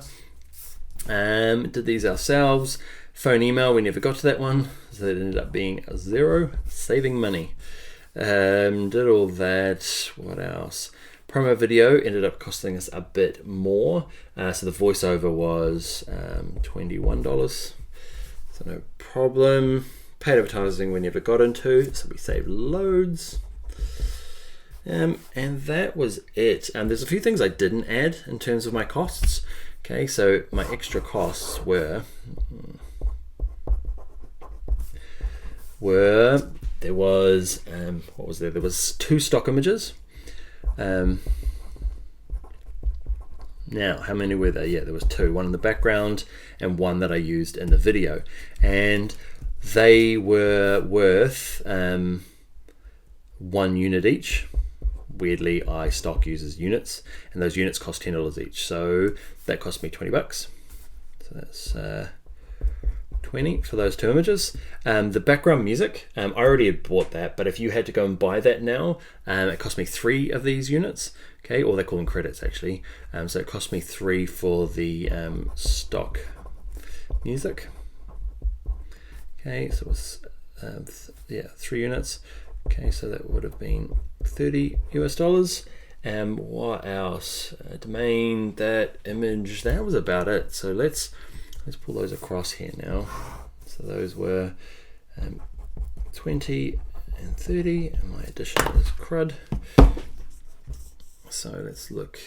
31 is 50 plus 22 plus 8 plus 0 plus 50 plus 21, and grand total of this is what I spent. Okay, to get that up to where it is. Obviously doing lots of things myself, outsourcing lots of things that you might be able to do yourself. You might be able to get that number quite low. There's a few things you can't avoid, like pretty much anyone is domain and hosting is the big one you can't avoid. Everything else, if you are reasonably good with logo design, copywriting, okay, you've got a friend who can do it. You're a photographer, you can do your own images. You're a musician, you can do your own music. So you might be the person outsourcing the design or the web build. But yeah, so we got halfway through. That's not bad. I'm happy with that. All right, so it is, what is it? 16 minutes past 12. We're done. We've got about half of our stuff built. That's okay. And what next? Okay, I'd like to do this again. So if I really enjoyed my 24 hours, and if if there's things that you want to see, chuck it in the comments, either on the bringeralaptop.com website or on the YouTube comments, wherever you're watching this. And yeah, so just different industries and what technologies you might use. So you might do bars or cafes, or it might be online store or something else. And then we might look at, instead of Dreamweaver and Photoshop for doing the mockups and website build, we might look at WordPress or Shopify or something else. Okay, so but if you've got anything specific that you're trying to get done, yeah, drop a comment and we'll see how we can fit that in. Now, what can you do next after this one? So you can obviously go to my site and sign up, and there's a bunch of tutorials on there. There is a Facebook group, okay, an open group that you can join up to and ask questions, and that's free. So check out Facebook and look for the Bring Your Own Laptop 24-hour business. I'll have a link for it on my website. That'll be there. What else can you do? You can use the forum on bringyourownlaptop.com. I've got a forum up there that I'm really regular on, so drop questions about anything, okay? And I'll drop you a line and let you know, yeah, share my knowledge that way. What else can you do? I do small group training, okay? So there's one that runs here in Ireland. There is one planned for next year for, I'm not sure exactly where, but there'll be one in the states of Texas and California. I know they're big and vast, but that's where most of my clients are. So we're going to do like a 1 week intensive course where people come along and we do that, exactly what I just did for 24 hours. We stretch it over a week and we actually get things done together. Okay, I help you, we all work together as a team, and lots of small numbers, and we do that. So check out the website for that as well. And what do I need to do next? Now, I said I was going to have bubbles at the end. Okay, a couple of things. I didn't plan enough. So I ended up having, the only thing in there that was sparkly was a can of apple cider. So that's what's in here. That's why it's a bit brown looking. And I don't really want to do this. I'm going to have a little bit to celebrate, but I don't think this will really help my my day of, or at least my night of no sleep. Okay, that's going to be it. Thanks for watching, and haere good YouTube people. Great, so I'm gonna drink my bubbles and look at my site. It's not bad. It's missing lots of buttons and other pages. That's all right. I'm pretty happy with the way the copy at least started out. It's good for a first draft. Thanks for my, what's his name? Midgie. Okay, from Fiverr. The design's okay. I've got to go and get that stock library image in the back there. The video needs a lot of work, but the voiceover is kind of cool. The dialogue, that's my fault. I sent that to her. What else? Yeah, there's a few things. The Pinterest stuff, I think it's got a lot of, I think it's got a kind of a cool idea using Pinterest to kind of help draw people into the building industry and kind of, you know, be able to share ideas that way. I need to go through and make an official client list because Good currently has an official client list of 0.